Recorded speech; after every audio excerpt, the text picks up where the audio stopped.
आकाई ओन्ना horror game. दोस्तों, ये कहानी जापान में रहने वाले एक लड़के ऊना की है। उसकी जिंदगी काफी सिंपल थी। दिन में कॉलेज की क्लासेस होती थीं, शाम लाइब्रेरी में बैठकर असाइनमेंट सॉल्व करते हुए निकल जाती थी और रात कंप्यूटर गेमिंग में गुजरती थी। पर 21 अक्टूबर की रात उसकी जिंदगी बिल्कुल बदल गई। ऊना की अक्सर कॉलेज से सीधा लाइब्रेरी जाकर पढ़ाई करता था। उस दिन ऊना काफी थका हुआ था, इसलिए उसकी आंख लाइब्रेरी में ही लग गई। और जब आंख खुली तो उसने देखा कि घड़ी में रात के 12:30 हो रहे हैं। ऊना की कभी भी इतनी देर रात अपने घर से बाहर नहीं रहता था। उसने फटाफट अपने सामान को पैक किया और अपने घर की ओर निकल पड़ा। ऊना का घर लाइब्रेरी से करीब 20 मिनट दूर था, पर उसके घर जाने के लिए एक शॉर्टकट रास्ता भी था, जिससे वह बस 10 मिनट में पहुंच जाता था। लेकिन उसे सब लोग उस शॉर्टकट को लेने से अक्सर मना किया करते थे। उस शॉर्टकट वाले रास्ते पर कोई भी लैंप या रोशनी नहीं थी। उस रास्ते पर बिल्कुल अंधेरा रहता था और लोग कहते थे कि उस अंधेरे में अकाई ओना रहती है। अकाई ओना जापान का एक मिस्टीरियस हॉरर लेजेंड था। कहते हैं कि बहुत से लोगों को रात के अंधेरे में एक लाल रंग की ड्रेस में लड़की दिखाई देती है, और उस लड़की के चेहरे को अगर कोई देख लेता है तो वह लड़की उसके पीछे एक साया की तरह फंस जाती है। कई लोग या तो गायब हो गए या मरे हुए पाए गए। पर ऊना की अकाई ओना को बस एक हॉरर लेजेंड मानता था। और तो और, वह पहले भी कई बार उस शॉर्टकट से घर गया था और उसे कभी ऐसा कुछ नहीं मिला। पर यह पहली बार था जब इतनी रात हो चुकी थी। ऊनाकी को बहुत तेज नींद आ रही थी और वह बिना कुछ सोचे उसी शॉर्टकट वाले रास्ते पर चल पड़ा।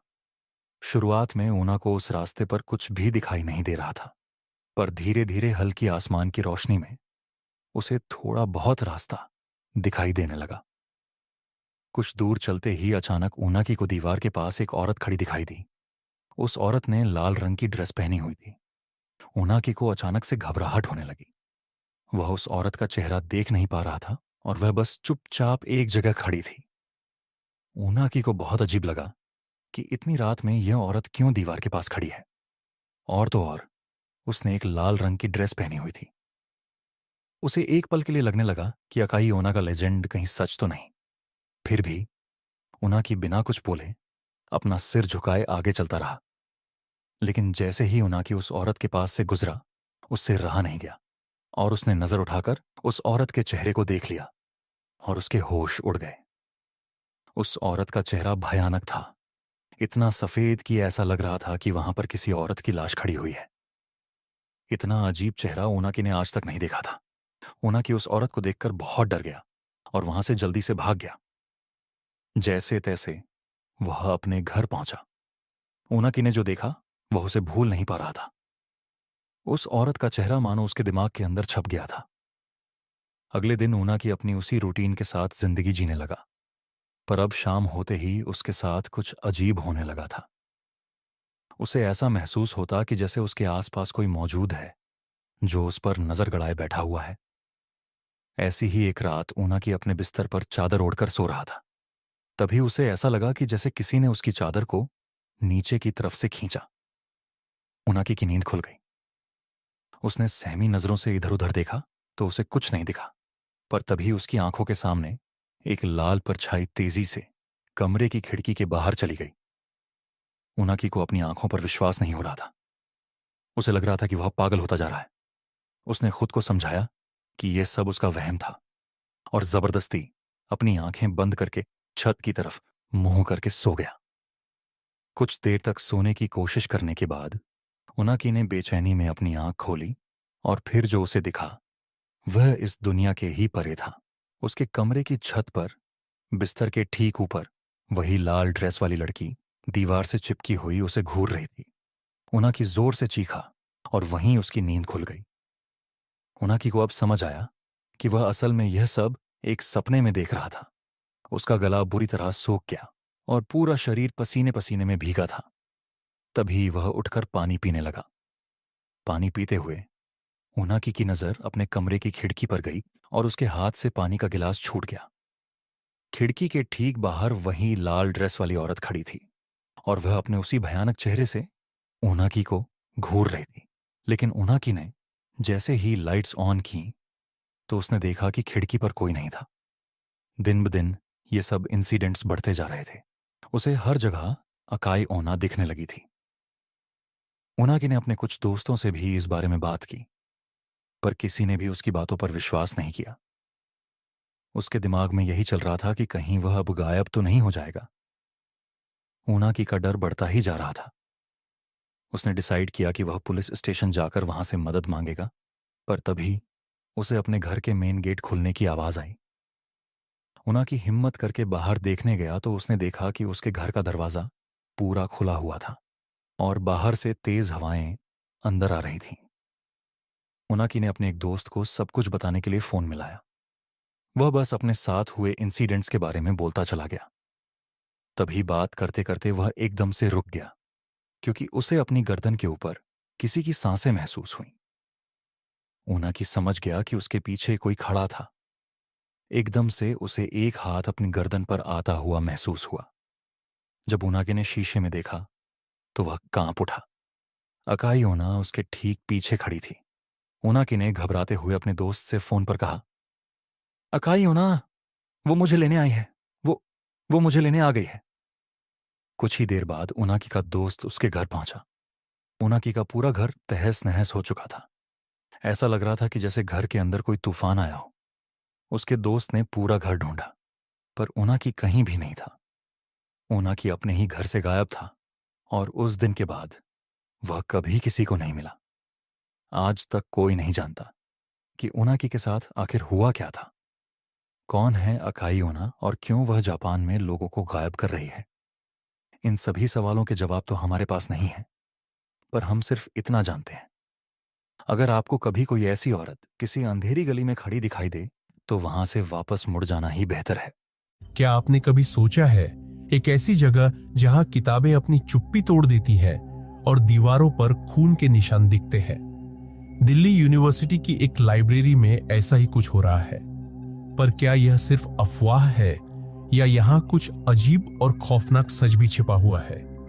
जानने के लिए वीडियो को पूरा देखें, क्योंकि इस कहानी में आपको मिलेंगे डर, थ्रिल और सबसे बड़ी सस्पेंस की झलकियां। चलिए देखते हैं इस कहानी में आगे क्या क्या होता है। उससे पहले हमारे चैनल हॉरर पॉडकास्ट हिंदी को सब्सक्राइब कर दीजिए। हम आपको ऐसे ही सबसे बेहतरीन डर से भरी कहानियां लेके आएंगे, जो आपको पूरे YouTube पे कहीं पर भी सुनने को नहीं मिलेंगी। तो चलिए कहानी शुरू करते हैं। दिल्ली यूनिवर्सिटी का नाम सुनते ही दिमाग में एक समृद्ध इतिहास, ऊंचे शिक्षण स्तर और संस्कृति की विविधता का चित्र उभर आता है। पर इस यूनिवर्सिटी की इस पुरानी लाइब्रेरी के बारे में एक ऐसा पहलू है जिसे आमतौर पर चर्चा में नहीं लाया जाता। एक खौफनाक पहलू। यह कोई आम लाइब्रेरी नहीं है। इसके बारे में कई सालों से ऐसी रहस्यमयी कहानियां प्रचलित है जो हर सुनने वाले की रूह कंपा देती है। पुराने छात्रों और यहां काम करने वाले लोगों का कहना है कि यहां कुछ तो ऐसा है जो सामान्य नहीं है। मानो इस लाइब्रेरी के अंदर कुछ ऐसा छिपा है जो देखने में नहीं आता, पर महसूस किया जा सकता है। कहा जाता है कि इस लाइब्रेरी के अंदर कदम रखते ही एक अजीब सी ठंडक महसूस होती है, जैसे किसी ने यहाँ की हर चीज को छूकर अपनी बर्फीली छाप छोड़ दी हो। कई छात्रों का कहना है कि लाइब्रेरी में घुसते ही उनके रोंगटे खड़े हो जाते हैं और ऐसा लगता है जैसे उन पर कोई नजर रख रहा हो। कुछ लोग इसे बस एक आम खौफ मानते हैं, परंतु एक अजीब बात यह भी है कि इस लाइब्रेरी में जाने वाले कुछ लोगों के साथ ऐसी अजीब घटनाएं घटी है जिन्हें नजरअंदाज करना नामुमकिन है। एक ऐसी जगह जहां दिन भर छात्रों की आवाजाही होती है, वहीं रात के अंधेरे में ये लाइब्रेरी एकदम शांत हो जाती है। रात के समय यहाँ पर सन्नाटा होता है, पर इस सन्नाटे में भी कई लोगों ने कुछ अजीब आवाजें सुनी है। कुछ छात्रों का कहना है कि जब वे रात में पढ़ाई करने के लिए लाइब्रेरी में रुके तो उन्हें महसूस हुआ कि वे अकेले नहीं हैं। ऐसा लगता है जैसे कोई अदृश्य शक्ति उन्हें देख रही हो, उनके करीब ही खड़ी हो। क्या यह सिर्फ उनकी थकी हुई आंखों का भ्रम था या फिर वास्तव में यहाँ कुछ छिपा हुआ है? इस लाइब्रेरी के कोने कोने में ऐसी कहानियां बसी हुई है जो सिर्फ किताबों में ही नहीं, दीवारों में भी छिपी हुई है। लाइब्रेरी के कर्मचारियों का भी कहना है कि उन्होंने कई बार अजीब चीजें महसूस की है। उन्होंने बताया कि कभी-कभी उन्हें महसूस होता है कि किताबें खुद से हिल रही है, मानो किसी अदृश्य शक्ति ने उन्हें छू दिया हो। और सिर्फ यही नहीं, कई बार तो ऐसा भी होता है कि एक किताब अपने आप शेल्फ से गिर जाती है और जब कोई उसे वापस रखता है तो कुछ ही देर बाद वह फिर से गिर जाती है। यह घटना कई बार हो चुकी है और इसका कोई स्पष्ट कारण नहीं मिल सका है। अब सवाल यह उठता है कि क्या यह सब केवल कहानियां हैं या फिर इस लाइब्रेरी में सच में कुछ अजीब और अनसुलझा छुपा हुआ है। शायद ये सिर्फ इंसानों की कल्पना का परिणाम है या फिर यहाँ का माहौल ही कुछ ऐसा है जो इस जगह को एक रहस्यमयी आभा देता है। लाइब्रेरी का पुराना ढांचा, दीवारों की दरारें और चारों ओर फैली धूल, इन सब का मिलाजुला असर एक ऐसे माहौल को पैदा करता है जो किसी को भी डरा सकता है। लेकिन क्या यह डर केवल वातावरण का परिणाम है या फिर इस डर के पीछे कोई अनदेखी ताकत भी है? दिल्ली यूनिवर्सिटी के बहुत से छात्र इस रहस्य को लेकर काफी उत्सुक हैं। कुछ इसे केवल एक मनगढ़ंत कहानी मानते हैं, जबकि कुछ इसे एक असली खतरा समझते हैं। लेकिन जो लोग यहाँ बार बार आते हैं, उनके मन में कहीं ना कहीं एक सवाल जरूर होता है, क्या इस लाइब्रेरी में सच में कोई छुपा हुआ राज है? और अगर है, तो आखिर यह रहस्य क्या है? यह सवाल सिर्फ एक अफवाह नहीं है, बल्कि यह एक ऐसा राज है जो हर साल नए छात्रों को डराता है और हर बार इसके बारे में बात होने पर यह डर और भी गहरा हो जाता है। अब क्या आप इस रहस्य का हिस्सा बनने की हिम्मत रखते हैं? दिल्ली यूनिवर्सिटी की इस लाइब्रेरी की अजीब कहानियां सुनकर कई छात्र इसे सिर्फ अफवाह मानते हैं, लेकिन जो लोग इसे झूठ समझते हैं, अक्सर वो खुद एक बार यहाँ देर रात रुकने की गलती कर बैठते हैं। आज से कुछ साल पहले एक ऐसा ही किस्सा घटा एक छात्र के साथ, जिसे लाइब्रेरी की इस खौफनाक सच्चाई का पहली बार सामना करना पड़ा। उसने सोचा कि शायद ये सब बेतुकी बातें हैं, बस डराने के लिए बनाई गई कहानियां हैं। लेकिन उस रात उसे जो महसूस हुआ, उसने हमेशा के लिए उसका नजरिया बदल दिया। रात करीब 1 बजे का वक्त था और पूरी लाइब्रेरी सन्नाटे में डूबी हुई थी। उस समय लाइब्रेरी में एक अजीब सा सन्नाटा था, ऐसा सन्नाटा जिसे सुनकर ही रोंगटे खड़े हो जाए। उसने किताब में डूबे हुए अपने आसपास के माहौल पर ज्यादा ध्यान नहीं दिया, लेकिन कुछ ही देर बाद उसे अपने पास हल्की हल्की फुसफुसाहटें सुनाई देने लगी। पहले उसने सोचा कि शायद यह उसका वहम है या फिर बाहर की हवा की आवाज होगी, लेकिन जैसे जैसे समय बीतता गया, वो फुसफुसाहटें बढ़ती गई, मानो कोई उसके बेहद करीब आकर उसके कानों में कुछ कह रहा। उसने जब चारों ओर देखा तो कोई नहीं था, पर मन के अंदर एक डर सा बैठने लगा था और उसे महसूस होने लगा कि वो वहां अकेला नहीं है। उसने अपनी पढ़ाई पर ध्यान केंद्रित करने की कोशिश की, पर अचानक उसे लगा कि कोई उसके पीछे से गुजर गया। उसने तुरंत मुड़कर देखा, पर वहां सिर्फ अंधेरा था। उस अंधेरे में एक गहराई थी जो उसकी आत्मा तक को ठंडा कर गई। यह वही पल था जब उसे एहसास हुआ कि यहां कुछ तो अजीब है, कुछ ऐसा जो उसने पहले कभी महसूस नहीं किया था। वो जितना इसे नजरअंदाज करने की कोशिश करता, उतनी ही वो आवाजें बढ़ती जाती। हर बार जब वह पन्ने पलटता, उसे लगता कि कोई उसके पीछे खड़ा है और उसे घूर रहा है। आखिरकार उसने महसूस किया कि यह सिर्फ उसका भ्रम नहीं हो सकता। अब उसे समझ में आ गया था कि शायद इन कहानियों में कुछ सच्चाई है और यह खौफनाक रहस्य उसी के सामने प्रकट हो रहा था। अचानक उसे लगा कि उसकी किताब के बगल में रखी एक और किताब धीरे धीरे हिलने लगी है। उसने सोचा कि शायद उसकी आंखें धोखा दे रही है, पर जब उसने ध्यान से देखा तो वो किताब सच में हिल रही थी। उसने डर के मारे वो किताब उठाई और वापस शेल्फ में रखने लगा। जैसे ही उसने वो किताब वापस रखी, उसने अपने पीछे किसी की हल्की सी सांसों की आवाज सुनी। उसकी हिम्मत जवाब देने लगी थी, पर उसने खुद को यह कहकर संभालने की कोशिश की कि यह सब बस उसका वहम है। पर डर का असर ऐसा होता है कि इंसान जितना उससे भागना चाहे, वो उतना ही उसे घेर लेता है। उसने लाइब्रेरी से निकलने का फैसला किया, लेकिन जैसे ही वह दरवाजे की ओर बढ़ा, उसे लगा कि कदमों की आवाजें उसके पीछे पीछे चल रही है। हर कदम के साथ वो आवाजें और करीब आती गई, मानो कोई उसके बिल्कुल पीछे चल रहा हो। जैसे ही उसने दरवाजे का हैंडल पकड़ा, अचानक वो कदमों की आवाज बंद हो गई। उसने घबराकर पीछे मुड़कर देखा, पर वहां कुछ नहीं था, सिर्फ एक सन्नाटा जो उसकी चीखने की चाह को भी दबा रहा था। उस रात के बाद से वो छात्र कभी भी अकेले इस लाइब्रेरी में नहीं गया। उसने दोस्तों को यह कहानी बताई, पर किसी ने इस पर यकीन नहीं किया। कुछ लोगों ने इसे उसका भ्रम कहा, तो कुछ ने बस इसे मजाक में उड़ा दिया। पर जिसने भी इस लाइब्रेरी में रात बिताई है, वो जानता है कि यहाँ कुछ ऐसा है जो सिर्फ कहानियों तक सीमित नहीं है। दिल्ली यूनिवर्सिटी की इस लाइब्रेरी में सिर्फ अजीब घटनाएं और फुसफुसाहटें ही नहीं, बल्कि समय के साथ यहाँ कुछ ऐसी घटनाएं भी घटी है जिन्होंने कई सवाल खड़े कर दिए हैं। कई बार छात्रों और लाइब्रेरी कर्मचारियों ने ऐसी घटनाओं का सामना किया है जिनमें समय के साथ उनका संपर्क टूट जाता है। लाइब्रेरी के भीतर जाते हुए उन्होंने सोचा था कि वो बस कुछ ही घंटों के लिए अंदर रहेंगे, लेकिन जब बाहर निकले तो उन्हें एहसास हुआ कि कई घंटे नहीं, बल्कि कई दिनों का समय उनके हाथों से निकल चुका है। ऐसा ही एक वाकया हुआ एक छात्र के साथ, जिसने सोचा कि वह परीक्षा की तैयारी के लिए बस 1-2 घंटे लाइब्रेरी में बिताएगा। शाम के करीब 5 बजे का समय था जब वह लाइब्रेरी में घुसा था। अंदर पहुंचकर उसने ध्यान से पढ़ाई शुरू कर दी, पर कुछ ही देर बाद उसे लगा कि जैसे समय का कोई अस्तित्व ही नहीं है।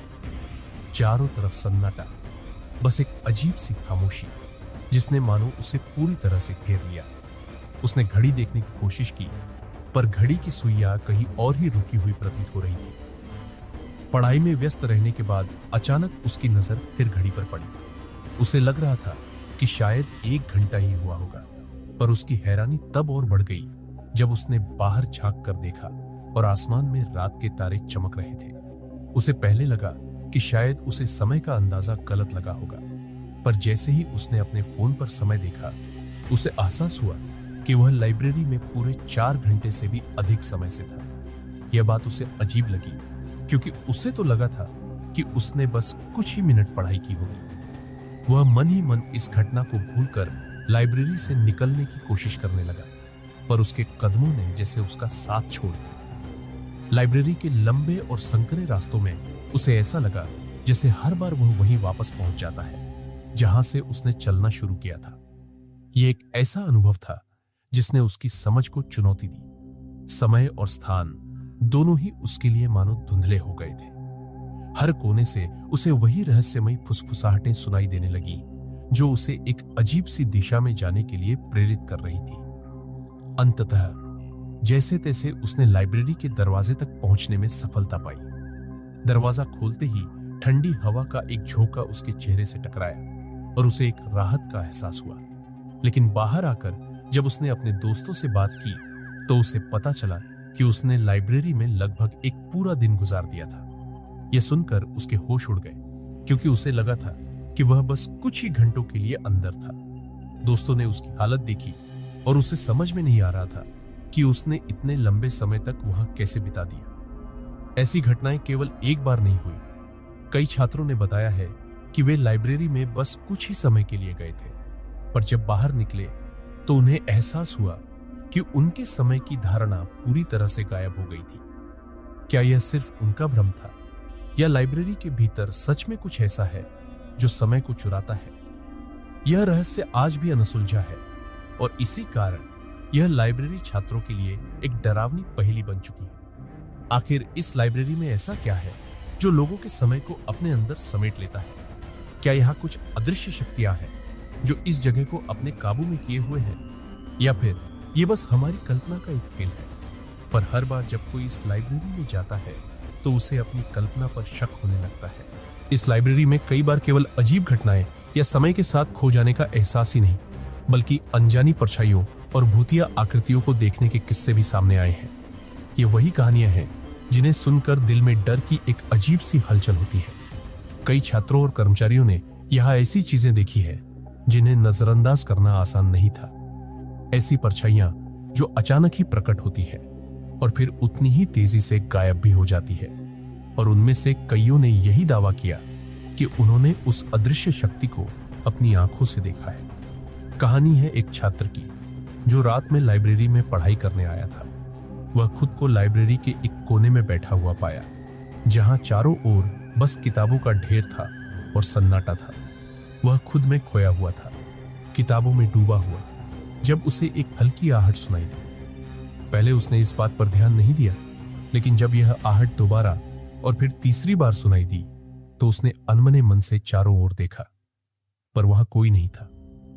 वह थोड़ा सहमा, लेकिन फिर उसने सोचा कि शायद यह उसकी थकावट की वजह से हो रहा है।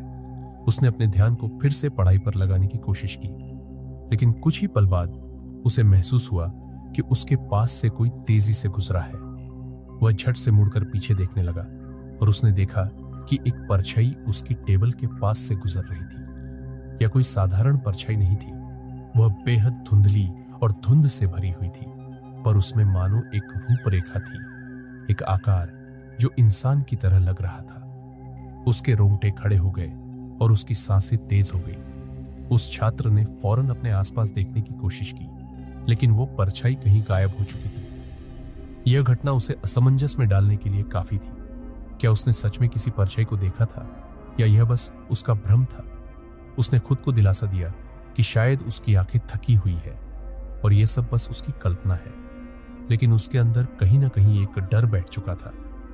लेकिन कुछ ही देर बाद, जैसे ही वह पढ़ाई में वापस जाने की कोशिश कर रहा था, उसे अपनी पीठ के पीछे किसी के खड़े होने का एहसास हुआ। उसने उस डरावनी परछाई को फिर से महसूस किया। धीरे धीरे उसकी आंखें नीचे गई और उसने देखा कि उसकी टेबल के नीचे मानो किसी के पैर खड़े हैं, सफेद, धुंधले और ठंडे। वह इतनी जोर से डर गया कि उसकी चीख निकलते निकलते रह गई। उसने हिम्मत करके ऊपर देखने का सोचा, पर डर के मारे उसका शरीर जैसे बेजान हो गया था।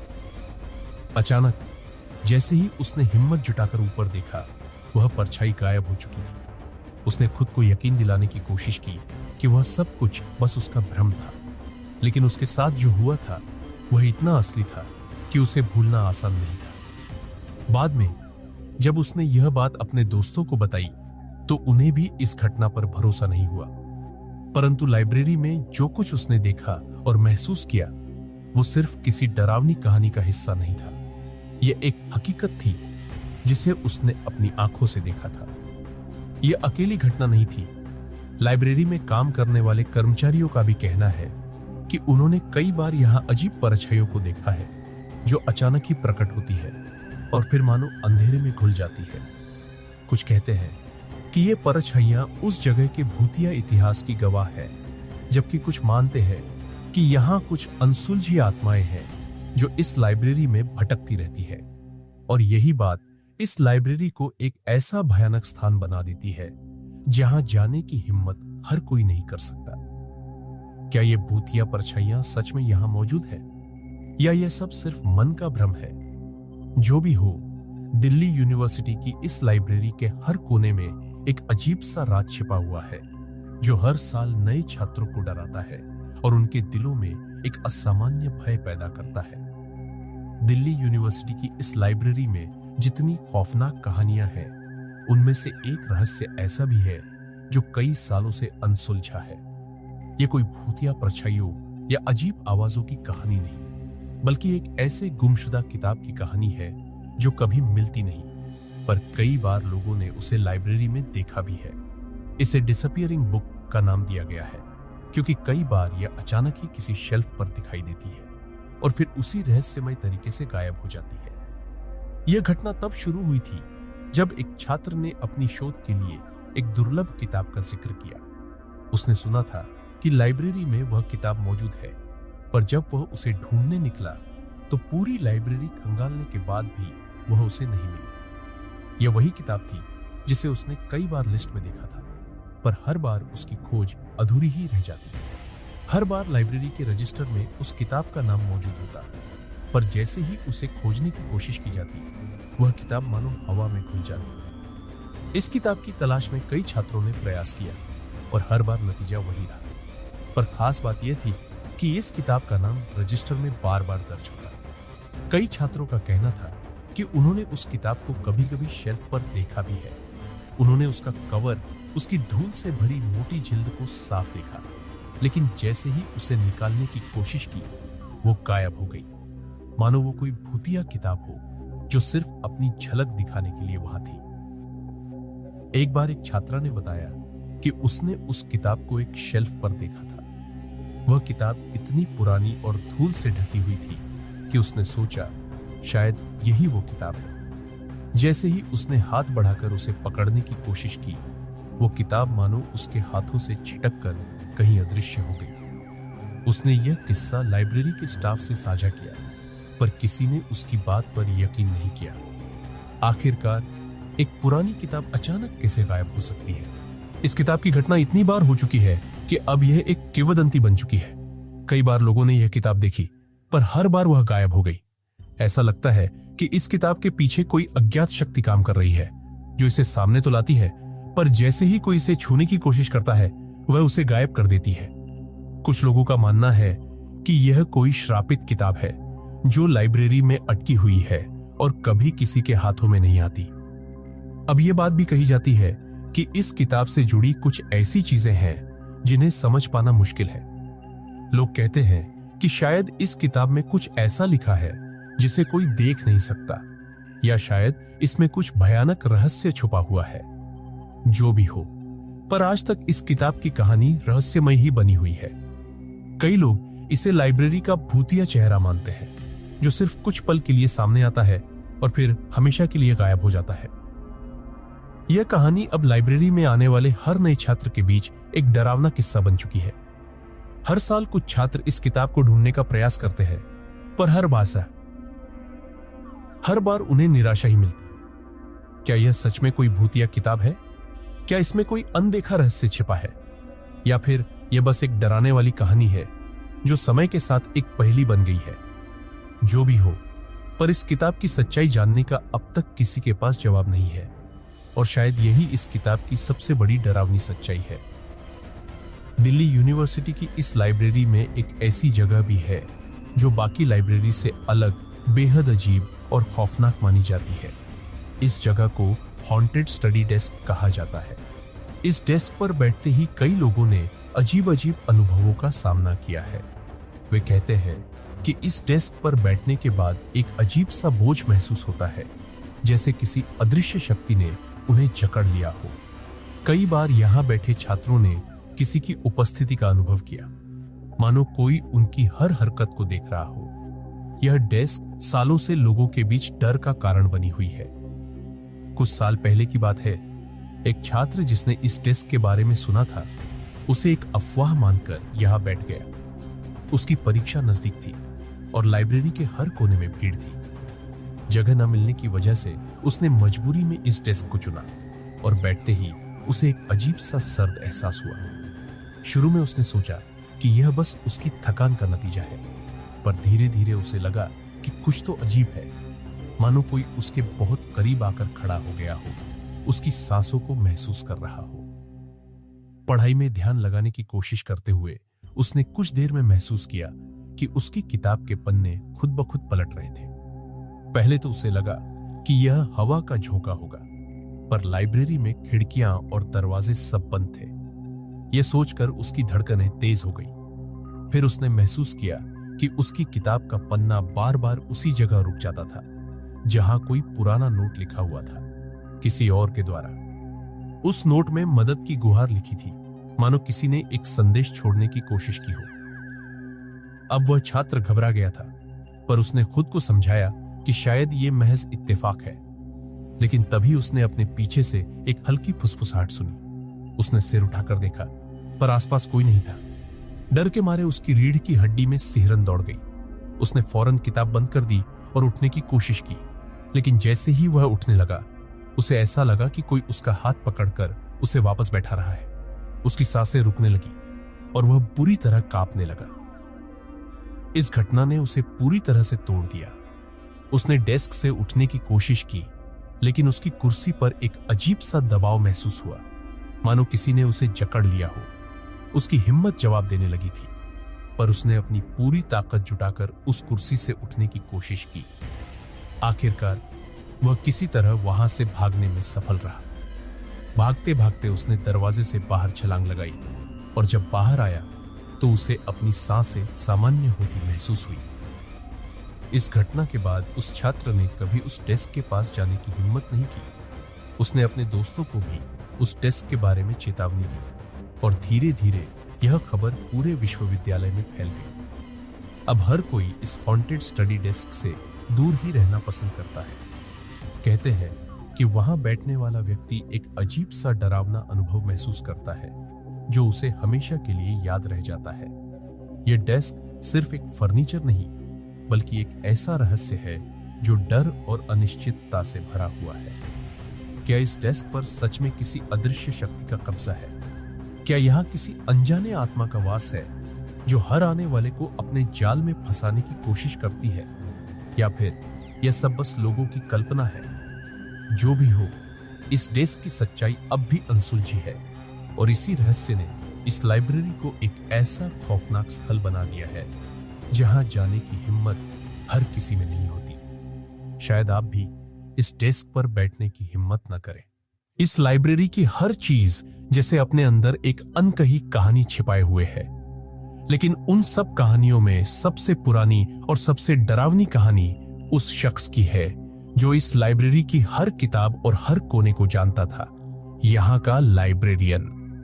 कहते हैं कि वह एक समर्पित लाइब्रेरियन था जिसने अपनी पूरी जिंदगी इस लाइब्रेरी में बिता दी। वह किताबों के प्रति ऐसा जुनून रखता था कि दिन रात यही समय बिताता। उसे लाइब्रेरी के हर किताब के बारे में सब कुछ याद रहता था। लेकिन दुर्भाग्यवश एक दिन उसकी अचानक मृत्यु हो गई और उसके जाने के बाद से ही लाइब्रेरी में अजीब घटनाएं शुरू हो गई। कहते हैं कि लाइब्रेरियन की आत्मा अब भी इस लाइब्रेरी में भटकती है। कई लोगों का मानना है कि उसकी आत्मा यहाँ की किताबों और इस जगह की रखवाली करती है।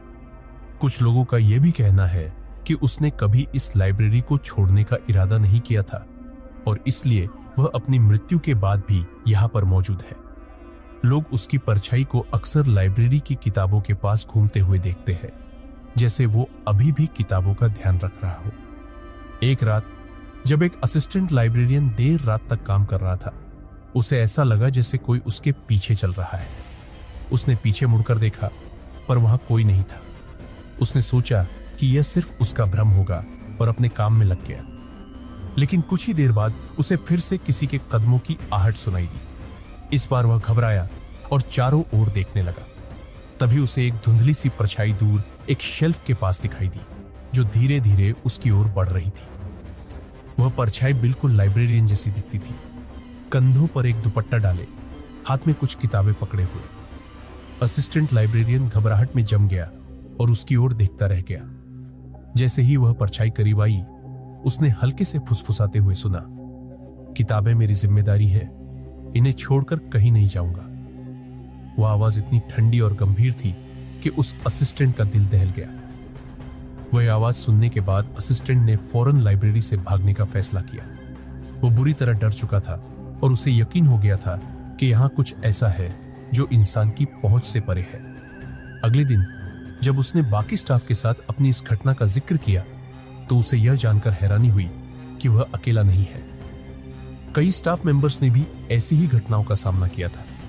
कुछ का कहना था कि उन्होंने लाइब्रेरियन की परछाई को रात में लाइब्रेरी में घूमते हुए देखा था और कुछ ने उसकी फुसफुसाहट को सुना था। अब यह मान लिया गया है कि लाइब्रेरियन की आत्मा कभी इस लाइब्रेरी को छोड़ नहीं पाई। वह अपनी जिम्मेदारी पूरी करने के लिए हमेशा यहां रहता है, किताबों की देखभाल करता है और जो कोई भी लाइब्रेरी में रात को आता है उसे अपनी उपस्थिति का एहसास कराता है। यह सोचकर ही रोंगटे खड़े हो जाते हैं कि एक ऐसा शख्स जो इस लाइब्रेरी से इतना जुड़ा हुआ था, वो मरने के बाद भी यहां मौजूद है।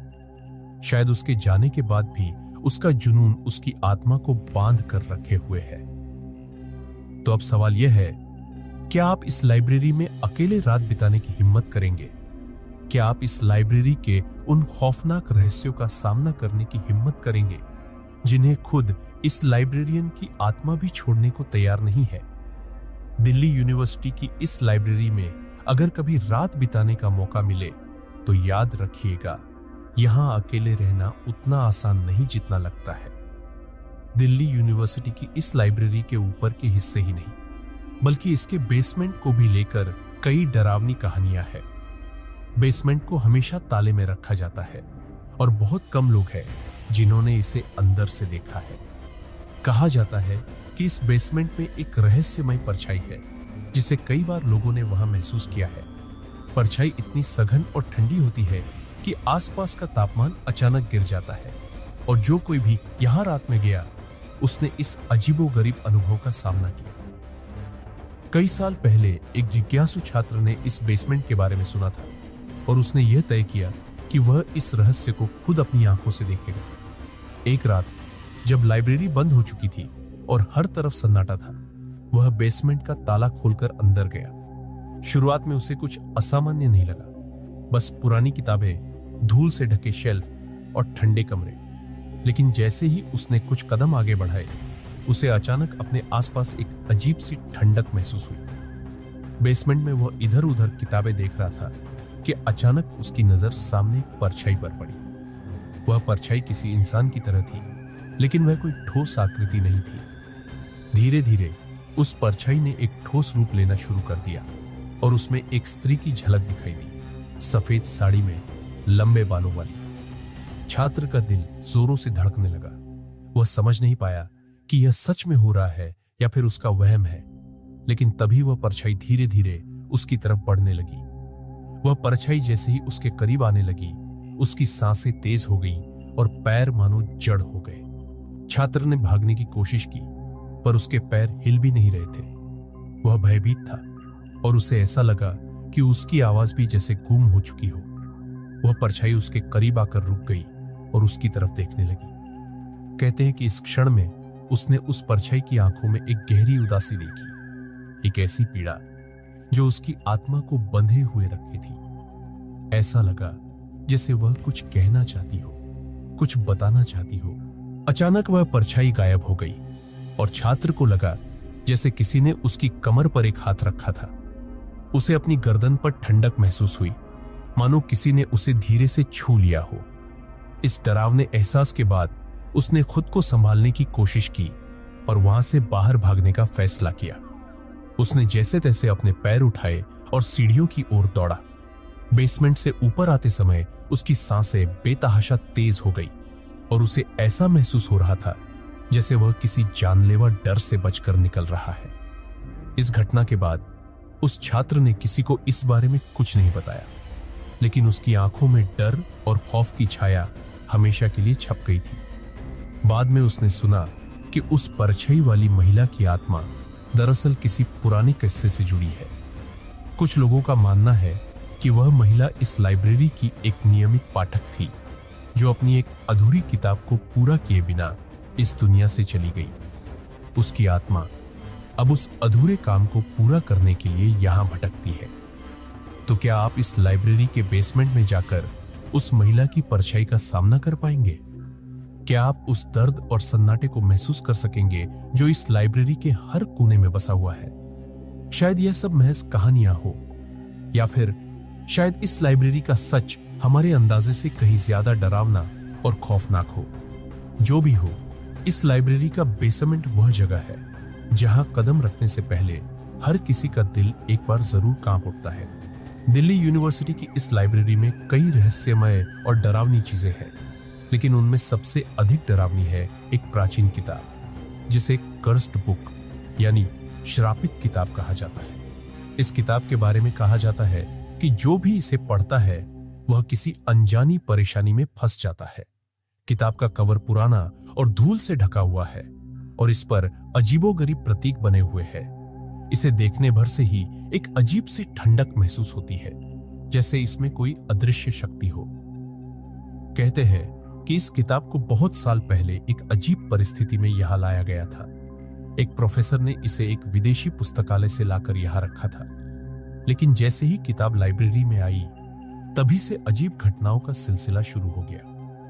कुछ लोग कहते हैं कि इस किताब में कुछ ऐसे जादुई मंत्र या रहस्य छुपे हुए हैं जिन्हें इंसान के लिए समझना नामुमकिन है। कई लोगों ने इस किताब को पढ़ने की कोशिश की, लेकिन जो भी इसमें लिखे रहस्यों को जानने का प्रयास करता है, वह किसी न किसी भयंकर मुसीबत में फंस जाता है। एक बार एक छात्र ने, जो रहस्यमय चीजों में बहुत रुचि रखता था, इस किताब को पढ़ने का साहस किया। उसने इसे खोलते ही एक अजीब सा दर्द महसूस किया, मानो उसकी आत्मा पर कोई बोझ आ गया हो। जैसे जैसे उसने पन्ने पलटने शुरू किए, वैसे वैसे उसे कुछ अजीब अजीब दृश्य दिखाई देने लगे। जंगलों में आग, समुद्र में डूबती हुई आकृतियां और अंधेरे में भटकती हुई परछाइयां। उसने महसूस किया कि यह किताब किसी साधारण पुस्तक से कहीं अधिक है, और इसका हर पन्ना उसके भीतर एक अजीब सी घबराहट और डर पैदा कर रहा था। किताब पढ़ते पढ़ते उसे ऐसा महसूस हुआ जैसे कोई उसकी आंखों के सामने खड़ा हो, उसे देख रहा हो। उसने किताब से नजरें हटाकर चारों ओर देखा, लेकिन वहां कोई नहीं था। जैसे ही उसने फिर से किताब में देखा, उसे लगा जैसे शब्द खुद ब खुद बदल रहे हो।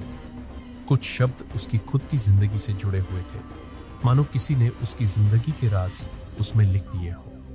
वह डर के मारे किताब को बंद करना चाहता था, लेकिन ऐसा करने की हिम्मत नहीं जुटा पा रहा था, मानो कोई अदृश्य शक्ति उसे किताब पढ़ने पर मजबूर कर रही हो। अचानक उसे ऐसा महसूस हुआ कि उसके कानों में कोई फुसफुसा रहा है, एक धीमी ठंडी आवाज जो बार बार उसका नाम ले रही थी। यह सब उसे पागल कर देने के लिए काफी था। वह घबराहट में उस जगह से भाग खड़ा हुआ, लेकिन किताब ने जैसे उसके दिमाग पर एक छाप छोड़ दी थी। अगले कुछ दिनों तक उसने अजीब अजीब घटनाओं का सामना किया। रात में अजीब सपने, किसी का पीछा करने का एहसास और बार बार उसी किताब की यादें उसे सताने लगी। अब यह माना जाता है कि इस कर्स्ड बुक में कोई रहस्यमयी शक्ति है जो इंसान को अपनी ओर खींच लेती है। जो भी इसे पढ़ने की कोशिश करता है, वह किसी न किसी भयंकर अनुभव का शिकार होता है। यह किताब लाइब्रेरी में धूल से ढकी रहती है, पर जैसे ही कोई इसे हाथ में लेता है, उसके लिए मुश्किलों का सिलसिला शुरू हो जाता है। क्या आप इस किताब को पढ़ने की हिम्मत करेंगे? क्या आप उस डर और अनजाने खतरे का सामना कर सकेंगे जो इस किताब में छिपा हुआ है? यह एक ऐसा सवाल है जिसका जवाब हर कोई जानना चाहता है, पर कोई भी इस किताब को पढ़ने की हिम्मत नहीं करता। दिल्ली यूनिवर्सिटी की इस लाइब्रेरी में हर कोने में एक ऐसा रहस्य बसा हुआ है जिसे आज तक कोई नहीं सुलझा पाया। प्रोफेसरों, छात्रों और कर्मचारियों के अनुभवों ने इसे एक ऐसा स्थान बना दिया है जहां लोग खौफ से कदम रखते हैं। किताबों के बीच छुपी परछाइयां, बेसमेंट में भटकती आत्मा और वह कर्स्ड बुक, ये सब कुछ ऐसा है जो किसी की भी हिम्मत को हिलाकर रख सकता है। कई लोगों ने इस लाइब्रेरी की घटनाओं को महज एक अफवाह समझकर नजरअंदाज किया, लेकिन जो भी इस जगह की हकीकत जानता है, वह जानता है कि यह जगह किसी रहस्यमयी ताकत से घिरी हुई है। यह भूतिया घटनाएं किसी को डरा कर रख सकती हैं। तो अगली बार जब आप दिल्ली यूनिवर्सिटी की इस लाइब्रेरी में आइए, सोचिए, क्या आप इस जगह की खामोशी में छिपे रहस्यों का सामना करने की हिम्मत रखते हैं, या फिर यह रहस्य इसी तरह सदा अनसुलझा ही रहेगा? तो दोस्तों, ये थी दिल्ली यूनिवर्सिटी की भूतिया लाइब्रेरी की कहानी। क्या आप भी कभी यहां जाकर इस रहस्य का हिस्सा बनना चाहेंगे? हमें कमेंट्स में जरूर बताएं। और अगर आपको ये कहानी पसंद आई हो तो वीडियो को लाइक और चैनल को सब्सक्राइब करना न भूलें। और याद रखें, कभी कभी अनदेखी चीजें भी हमारे करीब होती है, बस हमें दिखती नहीं है। आपने यहां तक वीडियो देखा। Smile, real horror story. आशी अभी अभी कॉलेज के लिए उत्तराखंड छोड़कर दिल्ली एक नए फ्लैट में रहने के लिए आई थी। उसे अपने कॉलेज से कुछ आधा घंटा दूर एक फ्लैट मिला। अगले 2 दिन आशी और उसके मम्मी पापा, जो उसे छोड़ने आए थे, उसका घर सेटअप करने लगे। घर सेटअप करते हुए उन्हें पिछले ऑनर्स का एक गत्ते का बॉक्स मिला, पर उसे उन्होंने जैसे तैसे साइड में छोड़ दिया। 3 दिन बाद आशी को अलविदा कहकर उसके मम्मी पापा वापस अपने घर उत्तराखंड निकल गए। जाते जाते आशी की मम्मी पीछे मुड़ी और कस के उसे दोबारा गले लगाकर कहने लगी कि उन्हें कुछ अजीब सी बेचैनी हो रही है। अच्छा होता अगर आशी इस बेचैनी को थोड़ी और सीरियसली लेती, क्योंकि अगले कुछ दिनों में जो उसके साथ घटने वाला था वह किसी ने भी सोचा नहीं था। आशी को फोटोग्राफी और एडिटिंग का बहुत शौक था और वह इसी फील्ड में आगे भी कुछ करना चाहती थी, मगर घर पर पैसों की थोड़ी कमी होने की वजह से वह कभी अपने लिए प्रोफेशनल कैमरा खरीद नहीं पाई थी। पर वह दिल्ली आकर खुश थी। उसने कॉलेज में बहुत से दोस्त बना लिए थे। आने वाले सैटरडे को उसने अपने दोस्तों के लिए एक छोटी सी पार्टी भी रख ली। देखते ही देखते शुक्रवार आ गया। कॉलेज से लौटते ही उसने पार्टी के लिए घर की साफ सफाई शुरू कर दी। बालकनी साफ करते हुए उसकी नजर कोने में पड़े उस गत्ते के बॉक्स पर पड़ी जो इतने समय से बाहर पड़े पड़े बिल्कुल सड़ गया था। उस बॉक्स से सड़ रहे गत्ते की स्मेल आ रही थी, मगर न जाने क्यों वह आशी को अपनी तरफ आकर्षित कर रहा था। जब आशी ने वो बॉक्स खोल कर देखा तो उसमें पुराने सामान के साथ एक विंटेज कैमरा और एक रील पड़ी थी। आशी यह देख बहुत खुश हो गई और उसने झट से वह कैमरा खोलकर पुरानी रील हटाई और नई रील भर उससे फोटो खींचनी शुरू कर दी। वह कहीं ना कहीं हैरान भी थी कि इतने पुराने बॉक्स में जब बाकी सब तबाह हो चुका है तो ये कैमरा अभी तक कैसे चल रहा है। पर उसने अपने इन सारे ख्यालों को साइड में रखा और जल्दी से जाकर बाहर लगे फूलों, गमलों और पौधों की फोटो खींचने लगी। आशी के फ्लैट के ठीक सामने एक बूढ़ी आंटी मिसेस कौशिक रहती थी, जो हर सुबह उसे कॉलेज जाते समय गुड मॉर्निंग कहा करती थी। उन्हीं आंटी और उनकी बिल्ली को बालकनी पर देख आशी ने उनकी भी कुछ फोटो खींची और सोचा कि उन तस्वीरों को वह डेवलप करवाकर आंटी को गिफ्ट करेगी। अगले दिन सुबह सुबह आशी ने पास के एक फोटो स्टूडियो से सारी तस्वीरें डेवलप करवाई और एक एनवेल्प में डालकर सीधा मिसेस कौशिक के पास चली गई, जिन्हें वह फोटोज बहुत ज्यादा पसंद आईं। जब आशी घर लौटी तो उसने बाकी तस्वीरों को भी देखना शुरू किया और हर तस्वीर में उसे एक बहुत ही अजीब चीज नोटिस हुई। उस कैमरे से ली गई हर तस्वीर के बैकग्राउंड में कहीं ना कहीं एक बहुत ही धुंधला सा साया था, जिसके मुंह पर एक मुस्कान थी। उन फोटोज को देखते देखते आशी उनमें कहीं खो सी गई। उसे ऐसा लगने लगा कि जैसे उस साये की मुस्कान धीरे धीरे हर तस्वीर में बढ़ती जा रही है और हर दूसरी तस्वीर में वो कैमरे के करीब आता जा रहा है। तभी अचानक आशी के घर की घंटी बजी। जब आशी ने दरवाजा खोला तो वहां उसके दोस्त खड़े थे। सैटरडे आ चुका था और उसके दोस्त हाउस पार्टी के लिए पहुंच गए थे। पर आशी को अपनी तबीयत थोड़ी खराब लग रही थी, इसलिए उसने पार्टी कैंसिल कर दी और अपने फ्रेंड्स को वापस भेज दिया। जब वह अपने कमरे में वापस आई तो उसका ध्यान फिर से उस कैमरे पर गया। आशी ने इस बार उस कैमरे से खुद की शीशे में थोड़ी तस्वीरें खींची। तभी अचानक उस शीशे पर एक क्रैक बनने लगा। यह देखकर आशी के हाथ से वह कैमरा छूट गया। आशी जैसे ही पीछे मुड़ी, उसे खुद की रिफ्लेक्शन शीशे में दिख रही थी, मगर उस रिफ्लेक्शन में उसके हाथ में कैमरा अभी भी था और उसके मुंह पर वैसे ही भयानक स्माइल थी, जिसे देखकर वह बहुत जोर से चिल्लाई और वहां रखी चेयर से टकराकर नीचे गिर गई। जब वह उठी तो वो शीशा बिल्कुल नॉर्मल था, बस उस पर एक क्रैक था। उसे लगा यह सब उसका भ्रम है, इसलिए वह चुपचाप जाकर सो गई। 2 दिन बाद आशी किताबें पढ़ते पढ़ते अपने लिविंग रूम में ही दोपहर में आंख लग गई और रात को उसकी नींद 3 बजे खुली। आशी ने अपनी किताबें समेटी और अपने कमरे की ओर जाने लगी, मगर ड्राइंग रूम की खिड़की से उसने अपने सामने जो देखा उसे देखकर आशी के होश उड़ गए। मिसेस कौशिक अपनी बालकनी पर खड़ी थी, लेकिन उनके चेहरे पर एक बहुत बड़ी मुस्कान थी, बिल्कुल वैसी ही जैसे उसकी बाकी तस्वीरों में थी। आशी वहीं जम गई, जैसे वह अपना पूरा जोर लगा रही हो, मगर वह वहां से हिल ही नहीं पा रही थी। देखते देखते मिसेस कौशिक के पीछे से एक हाथ निकला जिसमें एक कांच का टुकड़ा था और उस हाथ ने उनके गले पर जानलेवा हमला कर दिया। आशी चिल्लाना चाहती थी, मगर उसके मुंह से कोई आवाज ही नहीं निकल पाई। डर के मारे उसने अपनी आंखें कसकर बंद कर ली और जब खोली तो वह अपने बिस्तर पर लेटी हुई थी और बिस्तर पर मिसेस कौशिक की बिल्ली घूम रही थी। इसे सपना समझकर आशी दोबारा सो गई। आशी सीधा अगली रात 9 बजे अपने दोस्त के कॉल से उठी और उसने उस बिल्ली को वहीं कमरे के कोने में बैठा हुआ देखा। वह बिल्ली गौर से एकटक बस उस कैमरे को देखे जा रही थी, पर आशी की आंखें खुली की खुली रह गईं जब उसने अपने बिस्तर पर उस बिल्ली के पंजे से लगे हर तरफ खून के निशान देखे।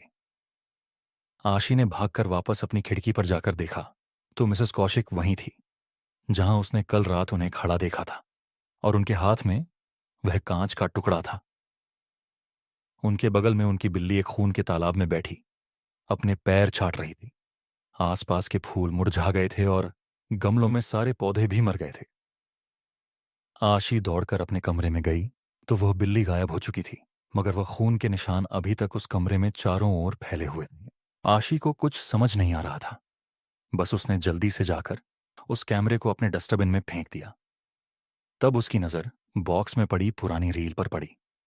जब उसने उसे गौर से देखा तो उसे रियलाइज हुआ कि वह पुरानी रील वही मिसेस कौशिक, वही पौधे और फूलों की थी जो बस 3 दिन पहले खींची थी। मगर इस बार वो साया बिल्कुल साफ साफ दिखाई दे रहा था। हर तस्वीर में आशी ही खुद पीछे खड़ी हुई थी और उसके चेहरे पर वही भयानक स्माइल थी। आशी को लगा कि वह पागल होती जा रही है, और जैसे ही उसने आगे की तस्वीरें देखी उसका पूरा शरीर सुन्न हो गया। आगे की तस्वीरें आशी की ही थीं, कई उसके बचपन की, कई उसके स्कूल की, और हर तस्वीर में वो साया आशी के बिल्कुल पीछे खड़ा था, उसे अपनी डरावनी मुस्कान के साथ देखता हुआ। एकदम से पीछे डस्टबिन में पड़े कैमरा से एक क्लिक की आवाज आई, मगर पीछे कुछ भी नहीं था। और तब आशी ने उस रील की आखिरी तस्वीर देखी, और वह आखिरी तस्वीर भी आशी की थी, ड्राइंग रूम में हाथ में रील लिए डमिन में से खींची हुई फोटो। मगर उस फोटो की सबसे डरावनी बात यह थी कि फोटो में आशी के बिल्कुल सामने मिसेस कौशिक और बहुत सारे ऐसे ही लोग एक लंबी भयानक स्माइल के साथ खड़े थे। कांपते कांपते आशी ने ऊपर देखा तो वही साया आशी के ठीक सामने आकर जोर से चिल्लाया, स्माइल! उस रात के बाद से आशी कॉलेज नहीं आई, ना ही वह किसी का फोन उठा रही थी। चिंता में अगले ही दिन उसके दोस्त फ्लैट के एजेंट के साथ अंदर घुस गए, मगर वहां कोई नहीं था। बस ढेर सारा सामान, और सामान के बिल्कुल बीच एक विंटेज कैमरा और एक रील जो आशी के मम्मी पापा आशी के सामान के साथ अपने साथ ले गए। कई महीनों तक आशी का कुछ पता नहीं चला, लेकिन एक दिन आशी के छोटे भाई ने भी कैमरा उठाया और उसने भी अपने घर के बाहर पेड़ की फोटो खींची जो 3 दिन बाद पूरी तरह से सड़ गया। जब उसके छोटे भाई ने वह फोटो डेवलप कराई तो उसे दिखा कि उस पेड़ के पीछे आशी खड़ी थी। फिर भूत बंगला। बिरजू दिल्ली का रहने वाला 21 साल का एक साधारण सा लड़का था। बिरजू को पहाड़ बहुत पसंद थे और सबसे ज्यादा खुशी देते थे, इसीलिए वह हर महीने कम से कम एक बार पहाड़ों में घूमने आ जाता था। इस बार वह अपने पहाड़ी दोस्त समीर के साथ मसूरी घूमने आया था। मसूरी के आसपास के एरिया में घूमते हुए वो लोग राधा भवन के किले के पास पहुंच गए। बिरजू की नजर जैसे ही इस अंधेरे हुए किले पर पड़ी, वह बस वहीं रुककर उसे देखने लगा। बिरजू उस किले के अंदर जाने की जिद करने लगा, पर तभी उसके दोस्त समीर ने उसका हाथ पकड़ लिया। अब पहाड़ों में रहने वाला समीर राधा भवन के बारे में कुछ ऐसा जानता था जो बिरजू को नहीं पता था। समीर ने अपने घर वालों से राधा भवन के बारे में कुछ बातें सुनी थीं। सुना था कि राधा भवन कोई मामूली किला नहीं है, बल्कि एक भूतिया किला है। बिरजू इन सब चीजों में नहीं मानता था। उसका मानना था कि भूत प्रेत या पैरानॉर्मल जैसी कोई चीज होती ही नहीं। पर समीर बार बार उसे अंदर जाने से मना कर रहा था। अब इन्हीं बातों के बीच वहां से मसूरी के कुछ लोकल्स गुजर रहे थे। उन्होंने जब उन 2 लड़कों को आपस में बहस करते हुए देखा तो उनके पास आ गए। जैसे ही उन लोकल्स को पता चला कि बिरजू राधा भवन के अंदर जाने की जिद कर रहा है, तो सभी के चेहरों का रंग उड़ गया। फिर उन्होंने बताया कि वहां की कहानी क्या है। उन्होंने बताया कि 1877 में बने इस राधा भवन की अपनी ही एक कहानी है। ऐसा माना जाता है कि कोलकाता के राजा जब मसूरी आए तो उन्हें यहाँ की वादियों से प्यार हो गया, और उन्होंने अपने इस प्यार की निशानी के लिए एक किला बनवाया और उसका नाम राधा भवन रख दिया। उस किले से उन्हें एक अलग सी अटैचमेंट हो गई, इतनी अटैचमेंट कि वह कभी मुड़कर कोलकाता वापस गए ही नहीं और उस किले में रहने लगे। राजा के मरने के कई सालों के बाद अफगानिस्तान का एक सुल्तान आमिर याकूब खान भी जब इस किले में पहुंचा तो उसे भी इस किले से मोहब्बत हो गई। पर इस किले पर ब्रिटिशर्स की भी नजर थी। ब्रिटिशर्स के बहुत कोशिश करने के बावजूद भी सुल्तान ने उस किले को नहीं छोड़ा, और उसका अंजाम बुरा था। ब्रिटिशर्स ने सुल्तान को उसी किले की एक काल कोठरी में बंदी बनाकर रख दिया। और उसी में सुल्तान की मौत भी हो गई। कहते हैं कि सुल्तान ने अपना शरीर तो छोड़ दिया, लेकिन उनकी आत्मा उस किले को नहीं छोड़ पाई। सुल्तान के मरने के बाद राधा भवन में रह रहे ब्रिटिशर्स के साथ बहुत से पैरानॉर्मल इंसिडेंट होने लग गए और उन्हें डर कर वहां से भागना पड़ा। माना जाता है कि सुल्तान की आत्मा आज भी उस किले में रहती है और सुल्तान की आत्मा को उस किले में किसी और का होना बिल्कुल भी पसंद नहीं है। कई लोग जो उस किले में गए, उनमें से बहुत लोग पागल हो गए और कुछ तो कभी किले से फिर कभी वापस ही नहीं लौटे। आज भी रात में उस किले से सुल्तान की दर्दनाक चीखने चिल्लाने की आवाजें आती हैं। यह कहानी सुनकर समीर के तो पसीने छूटने लगे, पर बिरजू जोर जोर से हंसने लगा। उसने लोकल्स की कहानी का मजाक उड़ाया और कहा कि यह सब सिर्फ कहानियां हैं और वह इन कहानियों को झूठा साबित करने के लिए तो अब तो बिल्कुल अंदर जाएगा। लोकल्स बिरजू से गुस्सा होकर वहां से चले गए और बिरजू राधा भवन के अंदर जाने लगा, पर समीर ने भी उसके साथ चलने से इनकार कर दिया। बिरजू उसे भी पीछे छोड़कर किले के अंदर जाने लगा।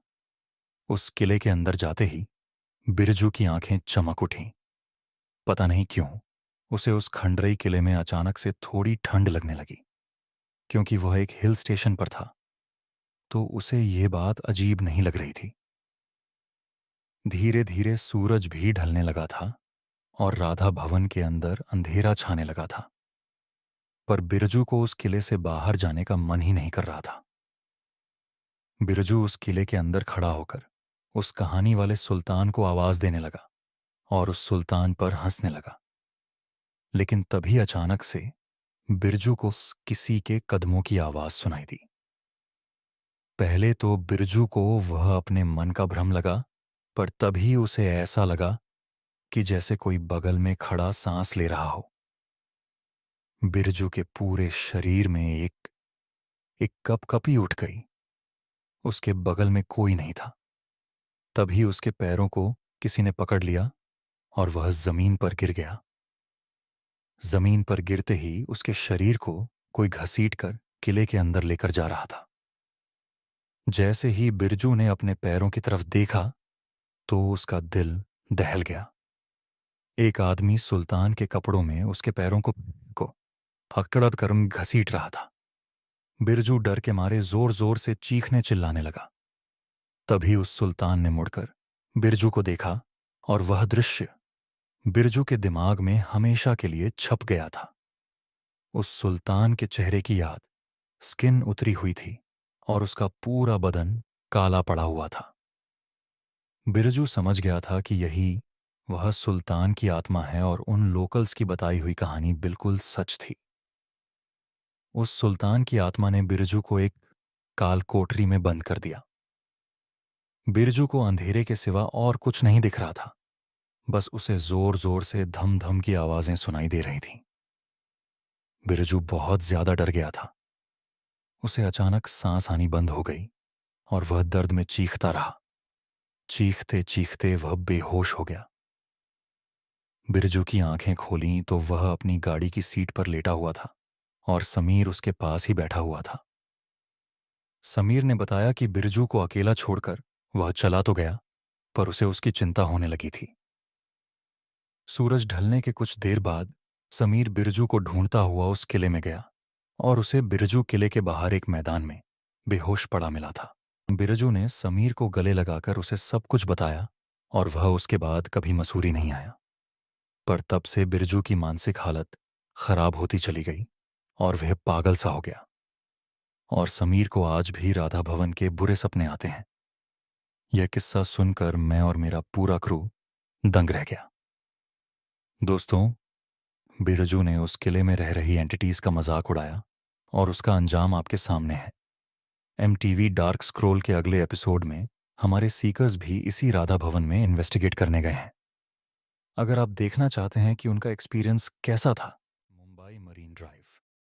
मुंबई मरीन ड्राइव मुंबई दुनिया का एक ऐसा शहर है जो शायद कभी नहीं सोता।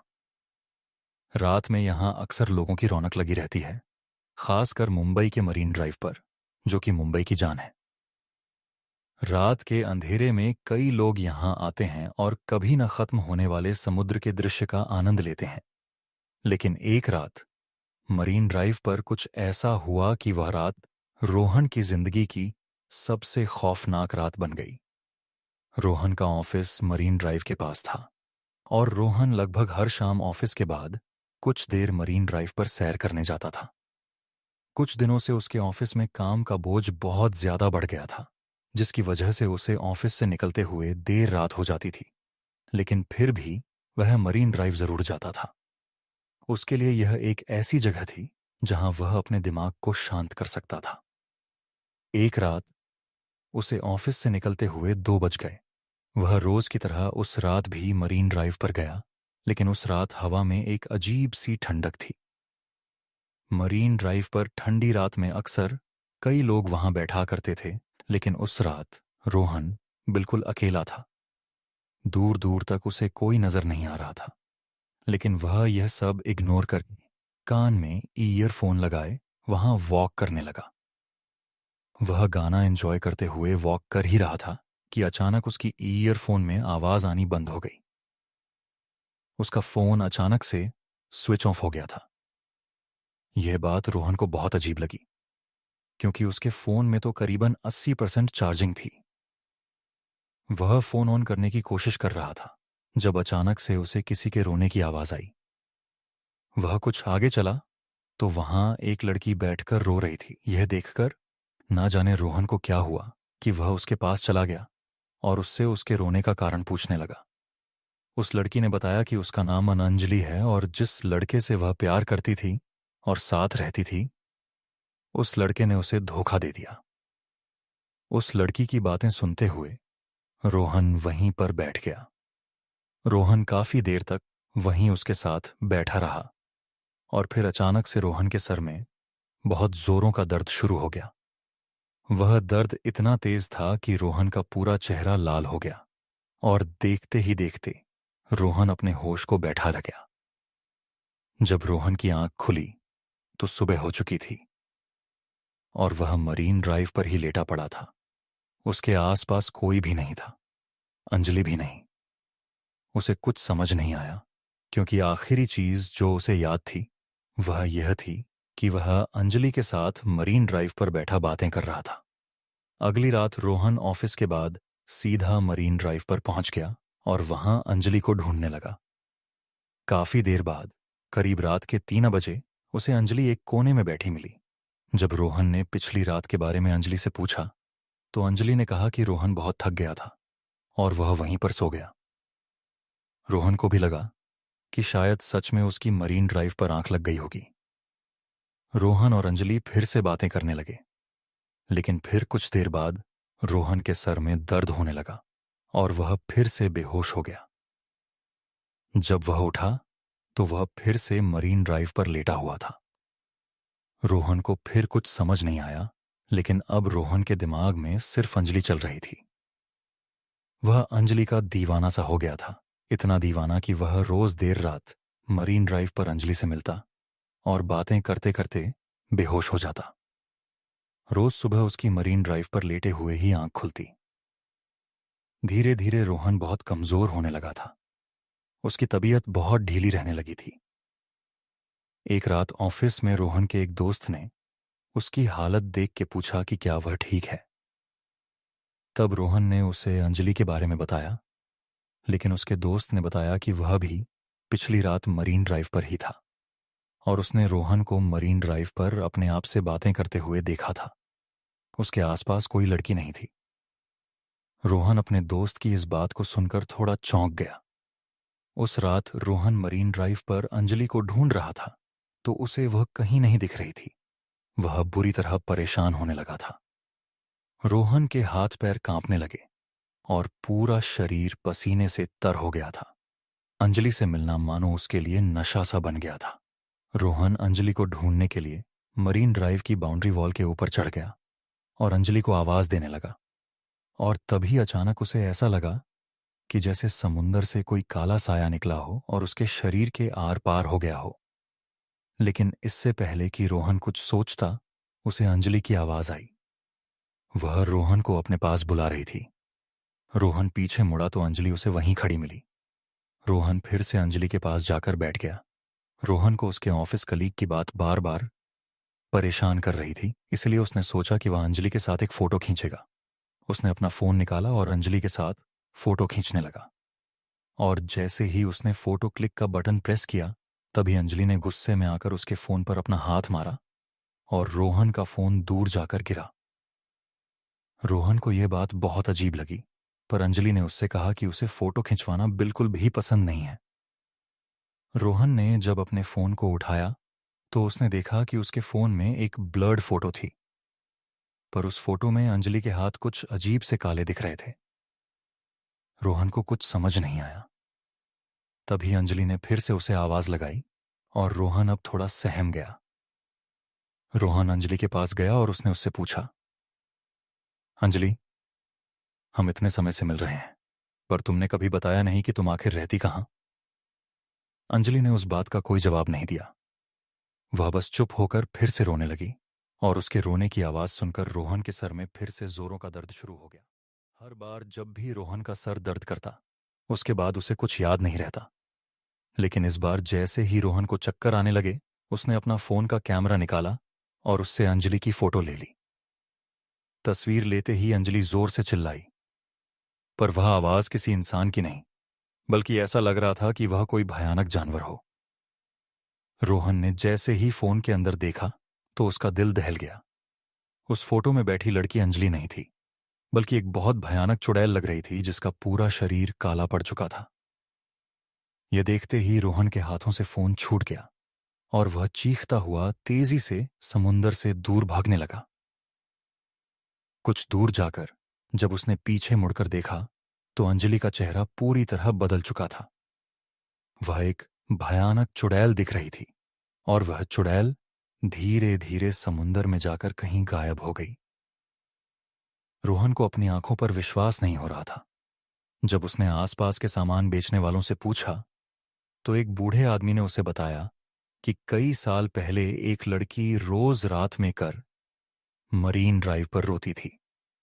लोग कहते थे कि उसके लवर ने उसे धोखा दे दिया और उसे छोड़कर चला गया, और इसी दुख में उसने एक रात मरीन ड्राइव पर पानी में कूदकर अपनी जान दे दी। उस बूढ़े सामान बेचने वाले ने यह भी बताया कि कई लड़के रात में खुद से बातें करते देखे गए हैं और उनमें से कई लड़के समुंदर में डूबकर अपनी जान भी दे चुके हैं। रोहन को लगा कि शायद वह भी उस आत्मा के वश में आ गया था और उसकी जान बाल बाल बची। उस रात के बाद रोहन फिर कभी मरीन ड्राइव गया ही नहीं, लेकिन आज तक रोहन को रात में सपने आते हैं कि अंजलि मरीन ड्राइव के समुंदर के पास खड़ी रोहन को अपने पास बुला।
School horror story 8th class में पढ़ रहे रिजुअल की है। वैसे उसे पढ़ने लिखने का ज्यादा शौक नहीं था, पर रोज एक पीरियड को वह बहुत ही शिद्दत से अटेंड करता था। वेंकट सर का पीरियड। वेंकट सर रिजुअल की क्लास को मैथ्स पढ़ाते थे और रिजुअल के सबसे फेवरेट टीचर भी थे। रिजुअल उनकी हर क्लास फर्स्ट बेंच पर बैठकर अटेंड करता था। वेंकट सर की खास बात यह थी कि एक अच्छे टीचर होने के साथ साथ वह बहुत पंक्चुअल भी थे। वह क्लास में कभी भी लेट नहीं आते थे। पर उस दिन कुछ अलग था। पीरियड शुरू हुए 10 मिनट हो चुके थे, पर वेंकट सर अब तक क्लास में नहीं आए थे। सभी बच्चे क्लास में शोर मचाने लगे, पर रिजुअल फ्रंट सीट पर बैठ बस क्लास के दरवाजे की तरफ देखे जा रहा था। तभी उसने देखा कि क्लास के दरवाजे से टेढ़ा होकर कोई क्लास के अंदर झांक रहा था। और जैसे ही रिजुअल की नजर उस आदमी से मिली, वह दरवाजे से हटकर कॉरिडोर की तरफ चल दिया। रिजुअल कोई वह इंसान पूरी तरह से तो नहीं दिखा, पर उसे वह कुछ जाना पहचाना सा लग रहा था। इसलिए रिजुअल अपनी डेस्क से उतरकर उस आदमी के पीछे क्लास से बाहर चला गया। बाहर निकलते ही रिजुअल ने देखा कि वह कोई और नहीं बल्कि वेंकट सर ही थे, और अब वह कॉरिडोर में चलते हुए उसके क्लासरूम के पोर्ट डायरेक्शन में जा रहे थे। रिजुअल को यह बात समझ नहीं आई। रिजुअल ने उन्हें बुलाने की कोशिश भी की, पर ऐसा लग रहा था कि जैसे उन तक रिजुअल की आवाज ही नहीं पहुंच रही थी। तभी वह रिजुअल के सामने एक दूसरे क्लासरूम के अंदर घुसे। रिजुअल दौड़कर उनके पीछे गया। वह क्लासरूम में आ गया, पर अंदर घुसते ही वह बहुत हैरान हो गया। जिस क्लास में उसके सामने सर घुसे थे, वह क्लास बिल्कुल खाली थी। रिजुअल को कुछ समझ नहीं आ रहा था। तभी उसे कॉरिडोर में किसी के चलने की आवाज आई। उसने बाहर निकलकर देखा तो कॉरिडोर में कोई और नहीं बल्कि वेंकट सर ही चल रहे थे। रिजुअल अब भी उन्हें आवाज लगाता हुआ उनके पीछे भागा, पर वेंकट सर मानो अब भी रिजुअल की आवाज को सुनकर अनसुना कर रहे थे। रिजुअल तेजी से उनके पीछे गया। तभी वेंकट सर कॉरिडोर के आखिर में लगी एक खिड़की के पास खड़े हो गए। रिजुअल उनके पास जाने लगा तो उसकी नजर जमीन पर गई।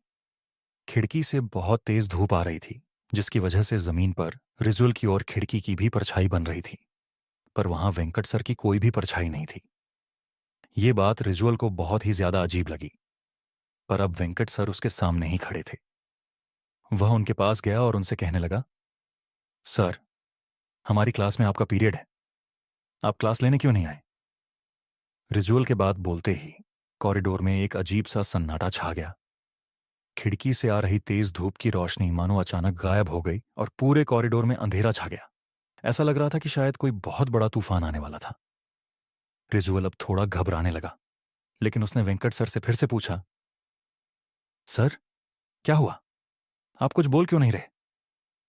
तभी वेंकट सर पीछे मुड़े और उन्हें देखते ही रिजुअल की धड़कनें थम सी गईं। वेंकट सर का पूरा शरीर सफेद पड़ा था। उनके चेहरे का मांस उनके चेहरे से नीचे लटक रहा था और वह बहुत ही ज्यादा भयानक लग रहे थे।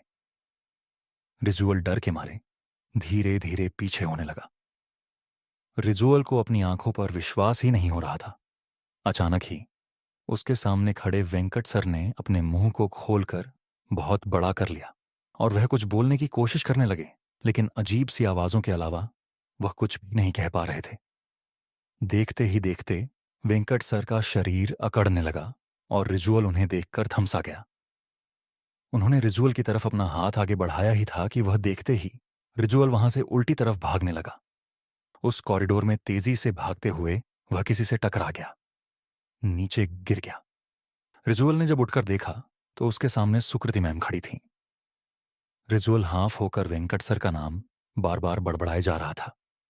सुकृति मैम ने रिजुअल को शांत किया और उसे क्लास में वापस जाने को कहा। उन्होंने बताया कि आज वेंकट सर छुट्टी पर हैं, इसलिए उनकी जगह सुकृति मैम उनका पीरियड लेंगी। रिजुअल का सिर अब चकराने लगा। अगर वेंकट सर छुट्टी पर थे तो आखिर रिजुअल ने कॉरिडोर में किसे देखा था? रिजुअल को समझ नहीं आ रहा था कि आखिर वह अपने साथ हुआ हादसा किसी को कैसे समझाए। रिजुअल सोच में डूबा क्लास में वापस चला गया। उस दिन जब स्कूल की छुट्टी हुई तो रिजुअल स्कूल के बाहर खड़ा अब भी वेंकट सर के बारे में ही सोच रहा था कि तभी उसे स्कूल की बिल्डिंग की खिड़की के पास वेंकट सर खड़े हुए दिखाई दिए। वैसे ही भयानक रूप में, और रिजुअल को घूर कर देख रहे थे। उन्हें देख इस बार रिजुअल की चीख ही निकल गई और उसने अपने साथ में खड़े दोस्त अंश को उस खिड़की की ओर देखने को कहा, पर अंश को वहां कुछ नहीं दिखा। रिजुअल ने डर के मारे अपनी आंखें बंद कर लीं। कुछ सेकंड्स बाद जब उसने अपनी आंखें खोलीं तो उस खिड़की पर अब वेंकट सर नहीं खड़े थे। डर से झुंझलाया रिजुअल घर चला गया। उसने अपने पेरेंट्स से वह बात शेयर की, पर उन्हें रिजुअल की बात का विश्वास नहीं हुआ। उस हादसे को 3 दिन बीत गए। ना ही वेंकट सर स्कूल में क्लास लेने आए और ना ही रिजुअल को वह दोबारा दिखाई दिए।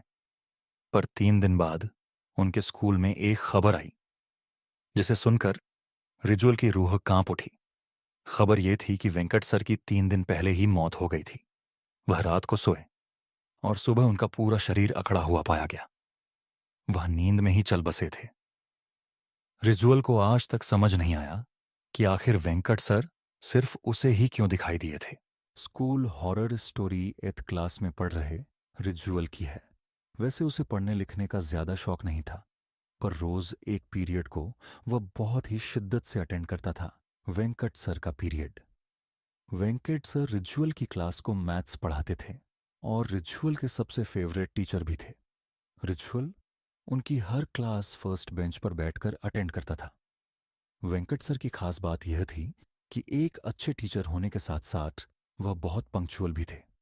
वह क्लास में कभी भी लेट नहीं आते थे, पर उस दिन कुछ अलग था। पीरियड शुरू हुए 10 मिनट हो चुके थे, पर वेंकट सर अब तक क्लास में नहीं आए थे। सभी बच्चे क्लास में शोर मचाने लगे, पर रिजुअल फ्रंट सीट पर बैठ बस क्लास के दरवाजे की तरफ देखे जा रहा था।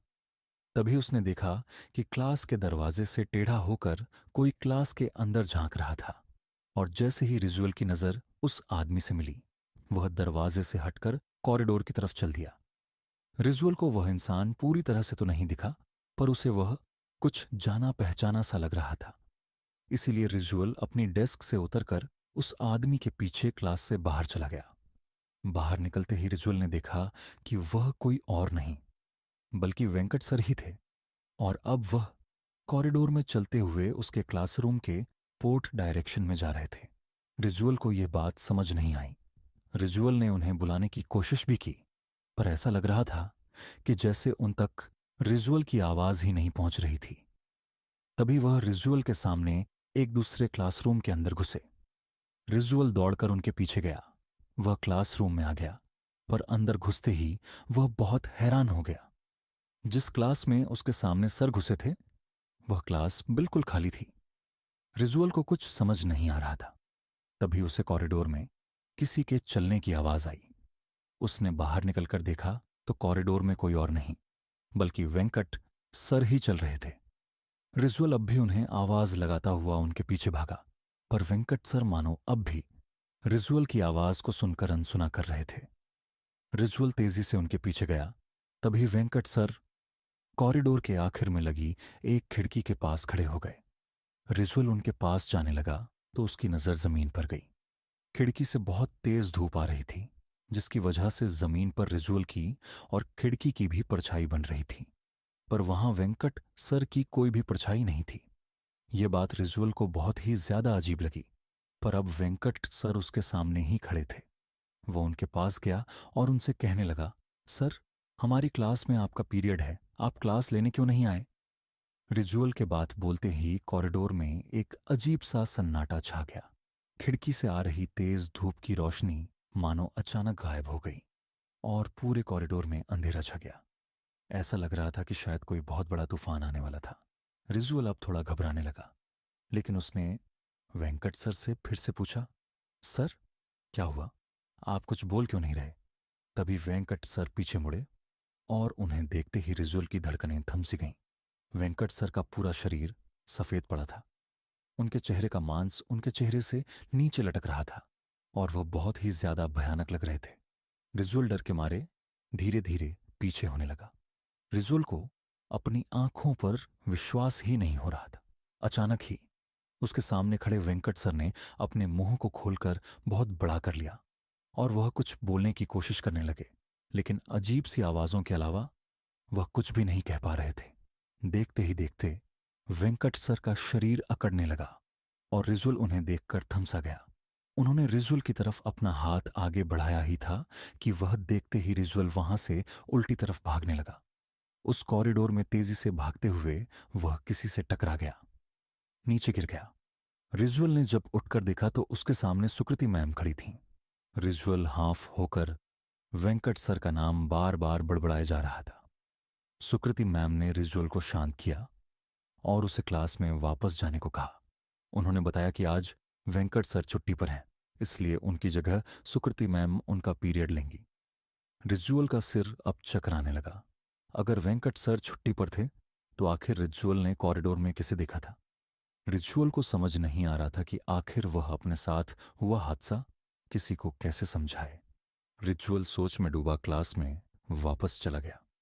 उस दिन जब स्कूल की छुट्टी हुई तो रिजुअल स्कूल के बाहर खड़ा अब भी वेंकट सर के बारे में ही सोच रहा था कि तभी उसे स्कूल की बिल्डिंग की खिड़की के पास वेंकट सर खड़े हुए दिखाई दिए, वैसे ही भयानक रूप में, और रिजुअल को घूर कर देख रहे थे। उन्हें देख इस बार रिजुअल की चीख ही निकल गई और उसने अपने साथ में खड़े दोस्त अंश को उस खिड़की की ओर देखने को कहा, पर अंश को वहां कुछ नहीं दिखा। रिजुअल ने डर के मारे अपनी आंखें बंद कर लीं। कुछ सेकंड्स बाद जब उसने अपनी आंखें खोलीं तो उस खिड़की पर अब वेंकट सर नहीं खड़े थे। डर से झुंझलाया रिजुअल घर चला गया। उसने अपने पेरेंट्स से वह बात शेयर की, पर उन्हें रिजुअल की बात का विश्वास नहीं हुआ। उस हादसे को 3 दिन बीत गए। ना ही वेंकट सर स्कूल में क्लास लेने आए और ना ही रिजुअल को वह दोबारा दिखाई दिए। पर 3 दिन बाद उनके स्कूल में एक खबर आई जिसे सुनकर रिजुअल की रूह कांप उठी। खबर यह थी कि वेंकट सर की 3 दिन पहले ही मौत हो गई थी। वह रात को सोए और सुबह उनका पूरा शरीर अकड़ा हुआ पाया गया। वह नींद में ही चल बसे थे। रिजुअल को आज तक समझ नहीं आया कि आखिर वेंकट सर सिर्फ उसे ही क्यों दिखाई दिए थे। मुझे पता है कि आपको ऑलरेडी वन विन के crazy lucky drive give Awez के बारे में पता है। बहुत सारे लोग पार्टिसिपेट कर रहे थे और अपनी परफॉर्मेंस की प्रैक्टिस के लिए वह स्कूल खत्म होने के बाद स्टे बैक करने वाली थीं। उनके साथ साथ उनके 2 और दोस्त पॉल और रमन स्टे बैक कर रहे थे। डांस प्रैक्टिस करते वक्त मीशा के दोस्त पॉल का बैलेंस बिगड़ गया और वह नीचे गिर गया। उसका पैर ट्विस्ट हो गया था और वह बुरी तरह दर्द से चिल्ला रहा था। स्कूल के सब टीचर्स जा चुके थे और हेल्प के लिए उन बच्चों के पास कोई भी नहीं था। तभी मिशा भागकर मेडिकल रूम गई, पर वहां भी तब तक ताला लग चुका था। उसी वक्त मिशा को लगा कि जैसे कोई उसके पीछे से ऊपर गया है। वह मुड़ी तो उसे एक परछाई पर जाते हुए दिखी। मिशा को लगा कि शायद दियो स्कूल स्टाफ में से कोई तो अभी भी स्कूल में है और इसीलिए मिशा उसे रोकने के लिए उसके पीछे भागी। मिशा स्कूल के 3rd फ्लोर पर आ चुकी थी। उस फ्लोर पर स्कूल स्टाफ के अलावा किसी का भी जाना मना था। मिशा पहले तो वहीं सीढ़ियों के पास खड़ी आवाज लगाने लगी, पर उसे कोई जवाब नहीं मिला, इसलिए वह थोड़ी आगे गई। उसने देखा कि उस फ्लोर पर सिर्फ एक ही रूम था और उस पर भी ताला लगा हुआ था। मिशा को कुछ समझ नहीं आया तो वह उस पर अच्छाई को अपने मन का वहम समझकर वापस जाने लगी।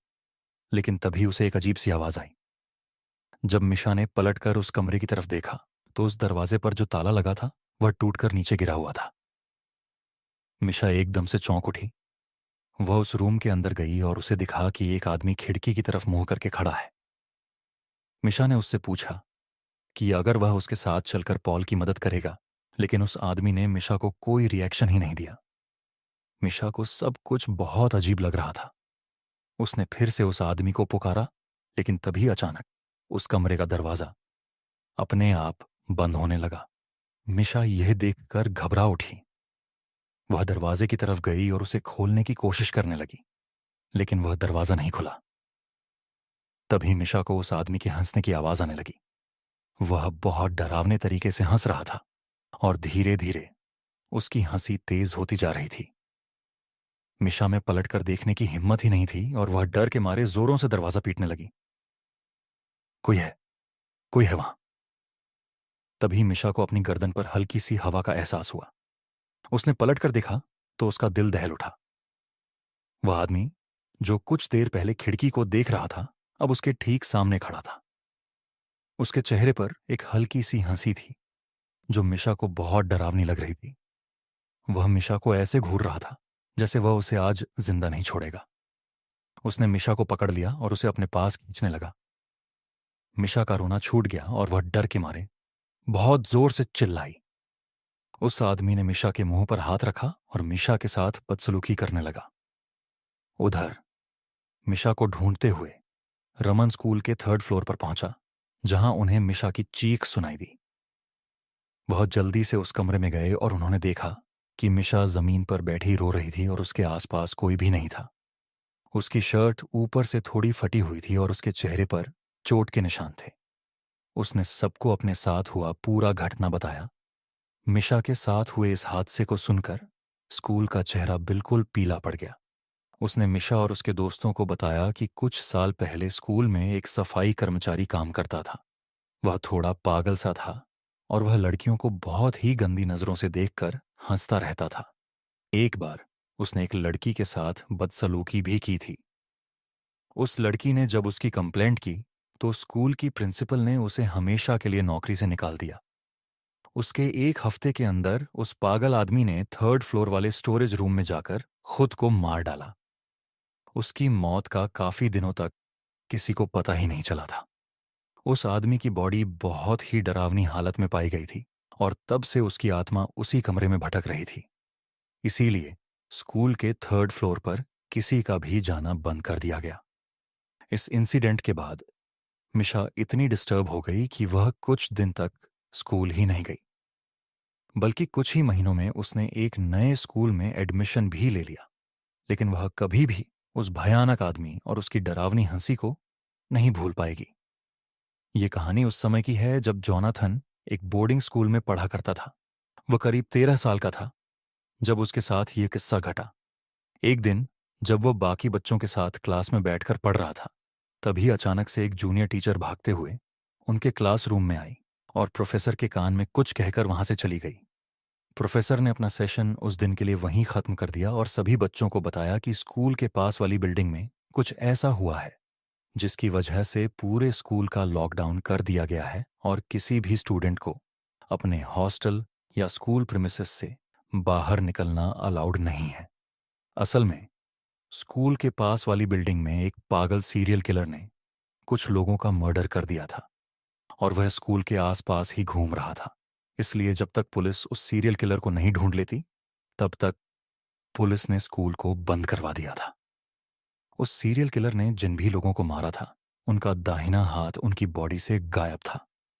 यह सारी बातें स्कूल के गार्ड ने एक सीनियर को बताई, जिसने पूरे स्कूल में इस बात का ढिंढोरा पीट दिया। यह बात जानकर स्कूल के सभी बच्चे बेहद डरे हुए थे। इन सब के बीच जोनाथन के साथ एक और अजीबोगरीब चीज हो रही थी। जब से स्कूल लॉकडाउन शुरू हुआ था, उसे रोज रात अचानक अपने हॉस्टल के बैकयार्ड से किसी आदमी के जोरों से चीखने की आवाज आती। ताज्जुब की बात यह थी कि आवाज उसके अलावा और कोई नहीं सुन पा रहा था। एक रात जब वह सो रहा था, उसे फिर से वही चीख सुनाई दी। इस बार वह हिम्मत करके हॉस्टल के बैकयार्ड में जा पहुंचा। उसने देखा कि बैकयार्ड की घास पर लाल खून पड़ा था। उसने उस खून को फॉलो किया तो उसे दिखा कि पीछे गार्ड के क्वार्टर के पास एक बड़ी सी बोरी पड़ी थी, जिसमें से खून की बूंदें टपक रही थीं। यह देखकर जोनाथन अपने हॉस्टल वार्डन को यह सब बताने के लिए उसके रूम की तरफ जाने लगा। लेकिन तभी उसे ऐसा लगा जैसे उस बोरी में से कोई आवाज आई। वह पीछे मुड़ा और जो नजारा उसने देखा, उसे देखकर वह सुन्न पड़ गया। उस बोरी में से एक कटा हुआ हाथ निकलकर जमीन में रेंगता हुआ उसके पास आ रहा था। 13 साल का जोनाथन यह देखकर बेहद घबरा गया और चीखते हुए वहां से भागा। कुछ ही देर में उसे ऐसा लगा कि जैसे वह बोरी उन सभी कटा हुए हाथों से भरी है जिन्हें उस सीरियल किलर ने मारा था, और सभी हाथ रेंगते हुए उसके पीछे आ रहे हैं। जोनाथन जोर जोर से मदद के लिए चीखने लगा। उसकी चीख सुनकर हॉस्टल वार्डन और बाकी लोग भी उठ गए। वह बोरी देखकर स्कूल प्रिंसिपल ने तुरंत पुलिस को फोन किया और उन्हें बुला लिया।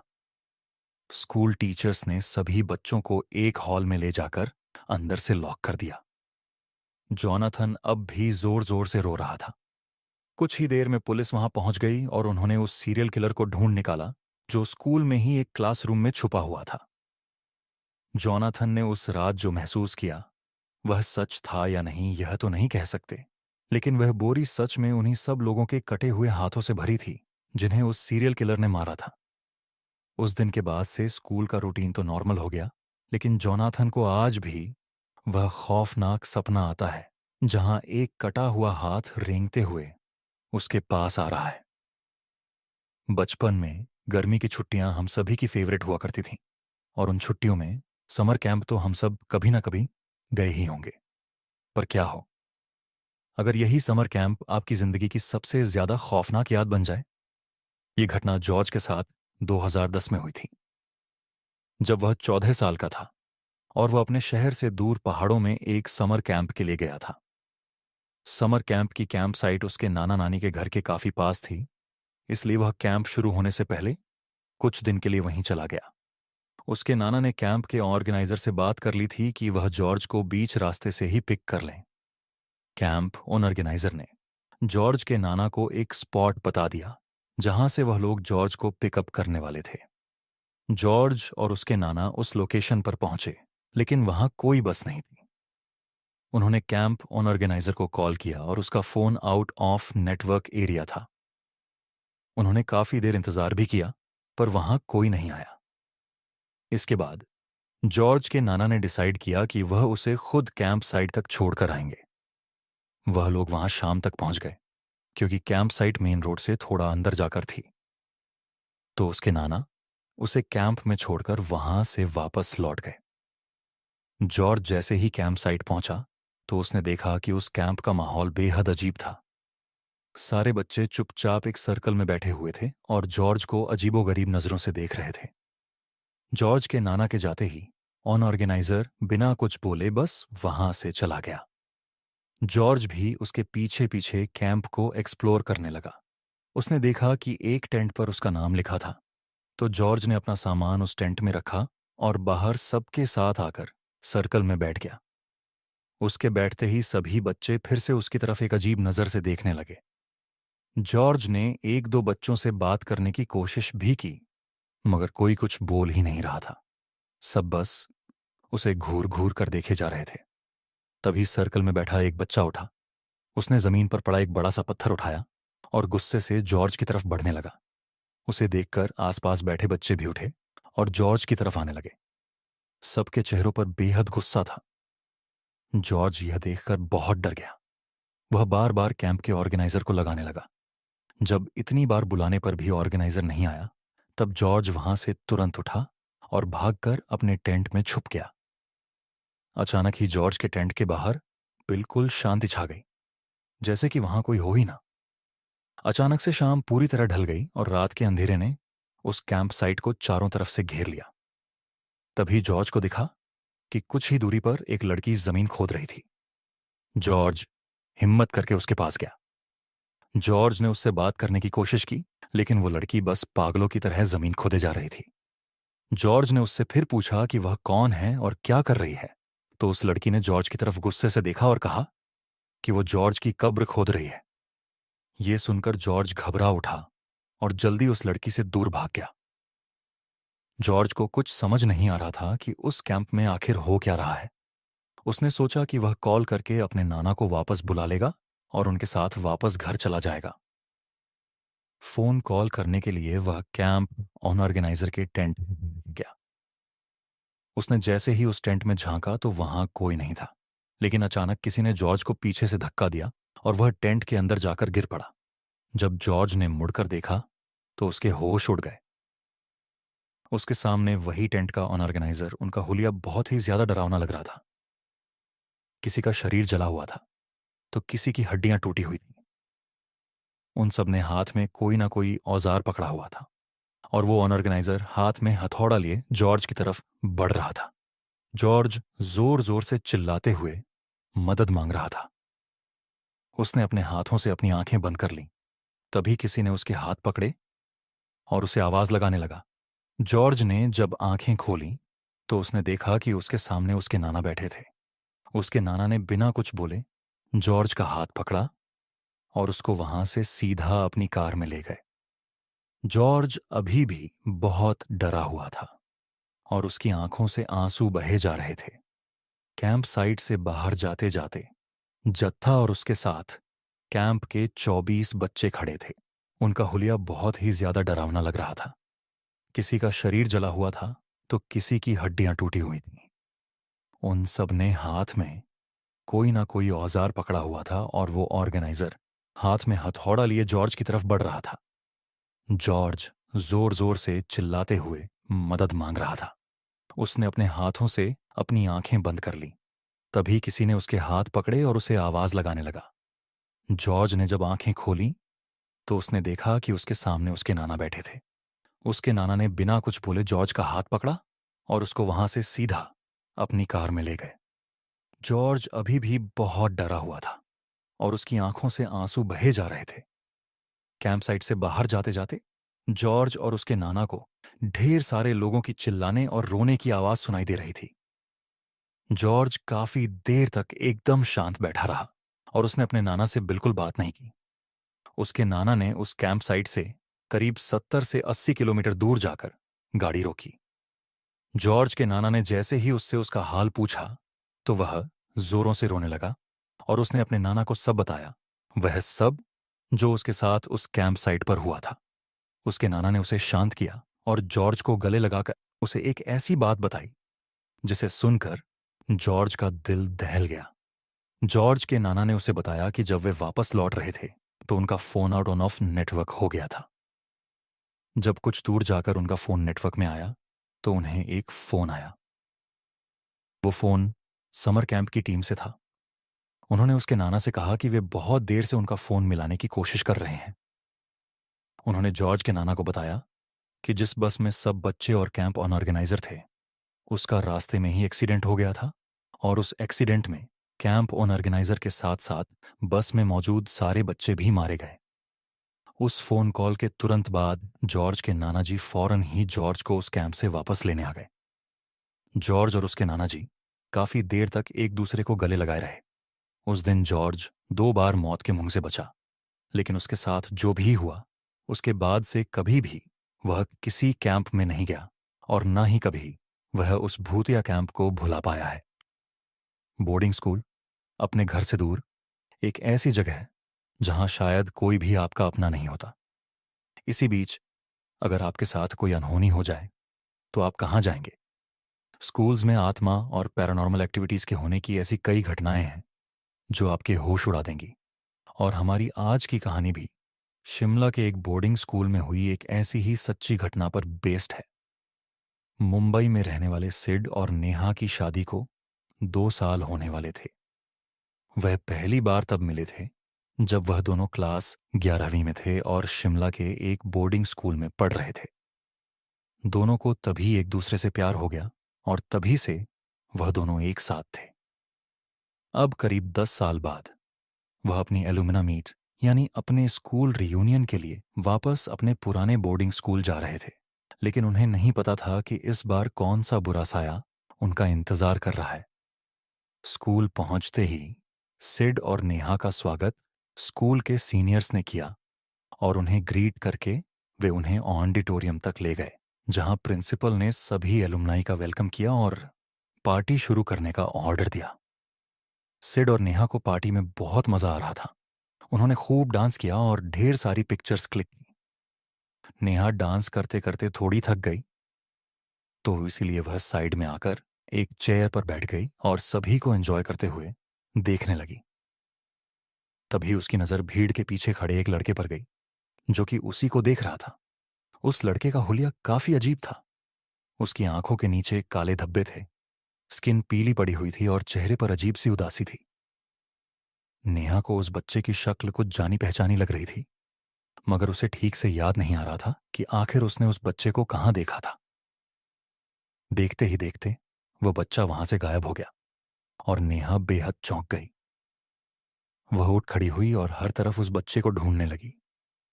अचानक उसने देखा कि वह बच्चा ऑडिटोरियम से बाहर निकल रहा था, तो नेहा ने भी उसका पीछा किया। पीछा करते करते नेहा अपने स्कूल के बेसमेंट के पुराने आर्ट रूम तक पहुंच गई, जैसे ही अंदर घुसी, उसकी यादें ताज़ा हो गईं। यह वही रूम था जहां सिड और नेहा अपनी क्लासेस बंक करके एक दूसरे से मिलने आया करते थे। नेहा वहां पड़ी चीजें देखने लगी कि तभी आर्ट रूम का दरवाजा जोर से खुद खुद आंगन की तरफ खुलने लगा। वो आवाजें उसके पीछे से आ रही थीं। वह पलटी और उसने देखा कि वही बच्चा आर्ट रूम के कॉर्नर में बैठा रो रहा था। उसने अपना चेहरा अपने हाथों से छुपाया हुआ था। नेहा यह देखकर और ज्यादा डर गई और वह दरवाजे को जोर जोर से नॉक करने लगी और चिल्लाने लगी। जब उसने दोबारा पीछे पलट के देखा तो वह बच्चा अब वहां नहीं बैठा था। वह दरवाजे की तरफ मुड़ी और तब जो उसके साथ हुआ उसे देख उसकी रूह कांप गई। वह बच्चा दरवाजे के पास क्रॉल करता हुआ उसकी तरफ आ रहा था।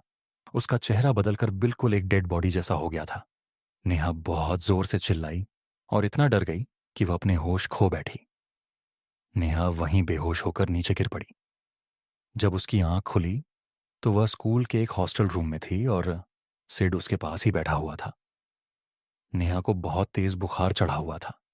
वह अचानक से उठी और हड़बड़ी में जो भी उसके साथ उस आर्ट रूम में हुआ वह सब सिड को बताने लगी। सिड ने उसे कहा कि वह यह सब ना सोचे और बस रेस्ट करें। इसके बाद सिड नेहा के लिए डिनर ले आया और उसे खाना खिलाकर सुला दिया। नेहा के सोने के बाद सिड वॉशरूम की तरफ जाने लगा। वह कॉरिडोर से गुजर ही रहा था कि अचानक उस कॉरिडोर की लाइट्स फ्लिकर करने लगीं। वह एक पल के लिए वहीं ठहर गया और लाइट्स की तरफ देखने लगा। फिर वह उसे इग्नोर कर वॉशरूम चला गया। वॉशरूम में सिड को ऐसा लगा जैसे उसके अलावा भी वहां कोई मौजूद था। उसे एक अलग सी ठंडक महसूस हो रही थी। वह अपने हाथ धो रहा था जब वॉशरूम की लाइट्स भी अचानक से फ्लिकर करने लगीं। इस बार सिड थोड़ा सहम गया और जल्दी से वॉशरूम से बाहर निकलने लगा, मगर किसी इनविजिबल शक्ति ने सिड को पीछे से बहुत जोर से खींचा और सिड दीवार से टकराकर जमीन पर गिर पड़ा। उसके सामने वही बच्चा खड़ा था जो पहले नेहा ने आर्ट रूम में देखा था। उसे देखकर सिड की रूह कांप उठी और वह अचानक से बोला, मोहन, मोहन, तुम। यह सुनते ही वह बच्चा बहुत जोर से चीखा और उसने सिड का गला पकड़ लिया और उसे जोर जोर से दबाने लगा। सिड भी चिल्ला उठा और तभी वॉशरूम में हॉस्टल का वार्डन आ गया और उसने सिड को वॉशरूम पर तड़पता हुआ पाया। सिड के अलावा अब वहां कोई नहीं था। वार्डन ने सिड को शांत कराया और उसे वापस उसके रूम तक ले गया, लेकिन जैसे ही वह दोनों उस हॉस्टल रूम के अंदर घुसे उनका दिल बुरी तरह दहल उठा। उन्होंने अपने सामने नेहा को पंखे से लटका हुआ पाया। यह देखकर सिड बुरी तरह चिल्लाया और रोने लगा, मगर वार्डन ने जल्दी से नेहा की टांगें पकड़ी और उसे पंखे से नीचे उतार लिया। उसकी सांसें अभी भी चल रही थीं। इसके बाद नेहा को हॉस्पिटल में एडमिट करा दिया गया, जहां वह 4 दिन तक रही और फिर होश में आई। नेहा के ठीक होने के बाद सिड ने उसे बताया कि उसने उसी बच्चे को वॉशरूम में देखा था जिसकी बात नेहा कर रही थी। सिड को वो बच्चा अच्छे से याद था। उसने नेहा को याद दिलाया कि जब वह दोनों 11वीं क्लास में थे तब मोहन सिड का बेस्ट फ्रेंड हुआ करता था। नेहा स्कूल में नई नई आई थी। सिड और मोहन दोनों को ही नेहा बहुत पसंद आ गई थी और इसी वजह से सिड और मोहन की दोस्ती टूट गई थी। सिड ने जल्द ही नेहा को डेट करना शुरू कर दिया था, मगर यह बात मोहन को बिल्कुल पसंद नहीं आई। एक साइको जैसे वो नेहा को स्टॉक करने लगा था। सिड से हाथापाई करने के बहाने भी ढूंढता था। जब ये सब करने के बाद भी नेहा ने उस पर ध्यान नहीं दिया तो एक दिन मोहन ने अपने हॉस्टल के कमरे में पंखे से लटक कर अपनी जान दे दी। इस हादसे के बाद सिड नेहा को लेकर वापस अपने घर लौट गया, मगर आज भी नेहा को रोज रात में उस बच्चे की भयानक शक्ल के बुरे सपने आते हैं।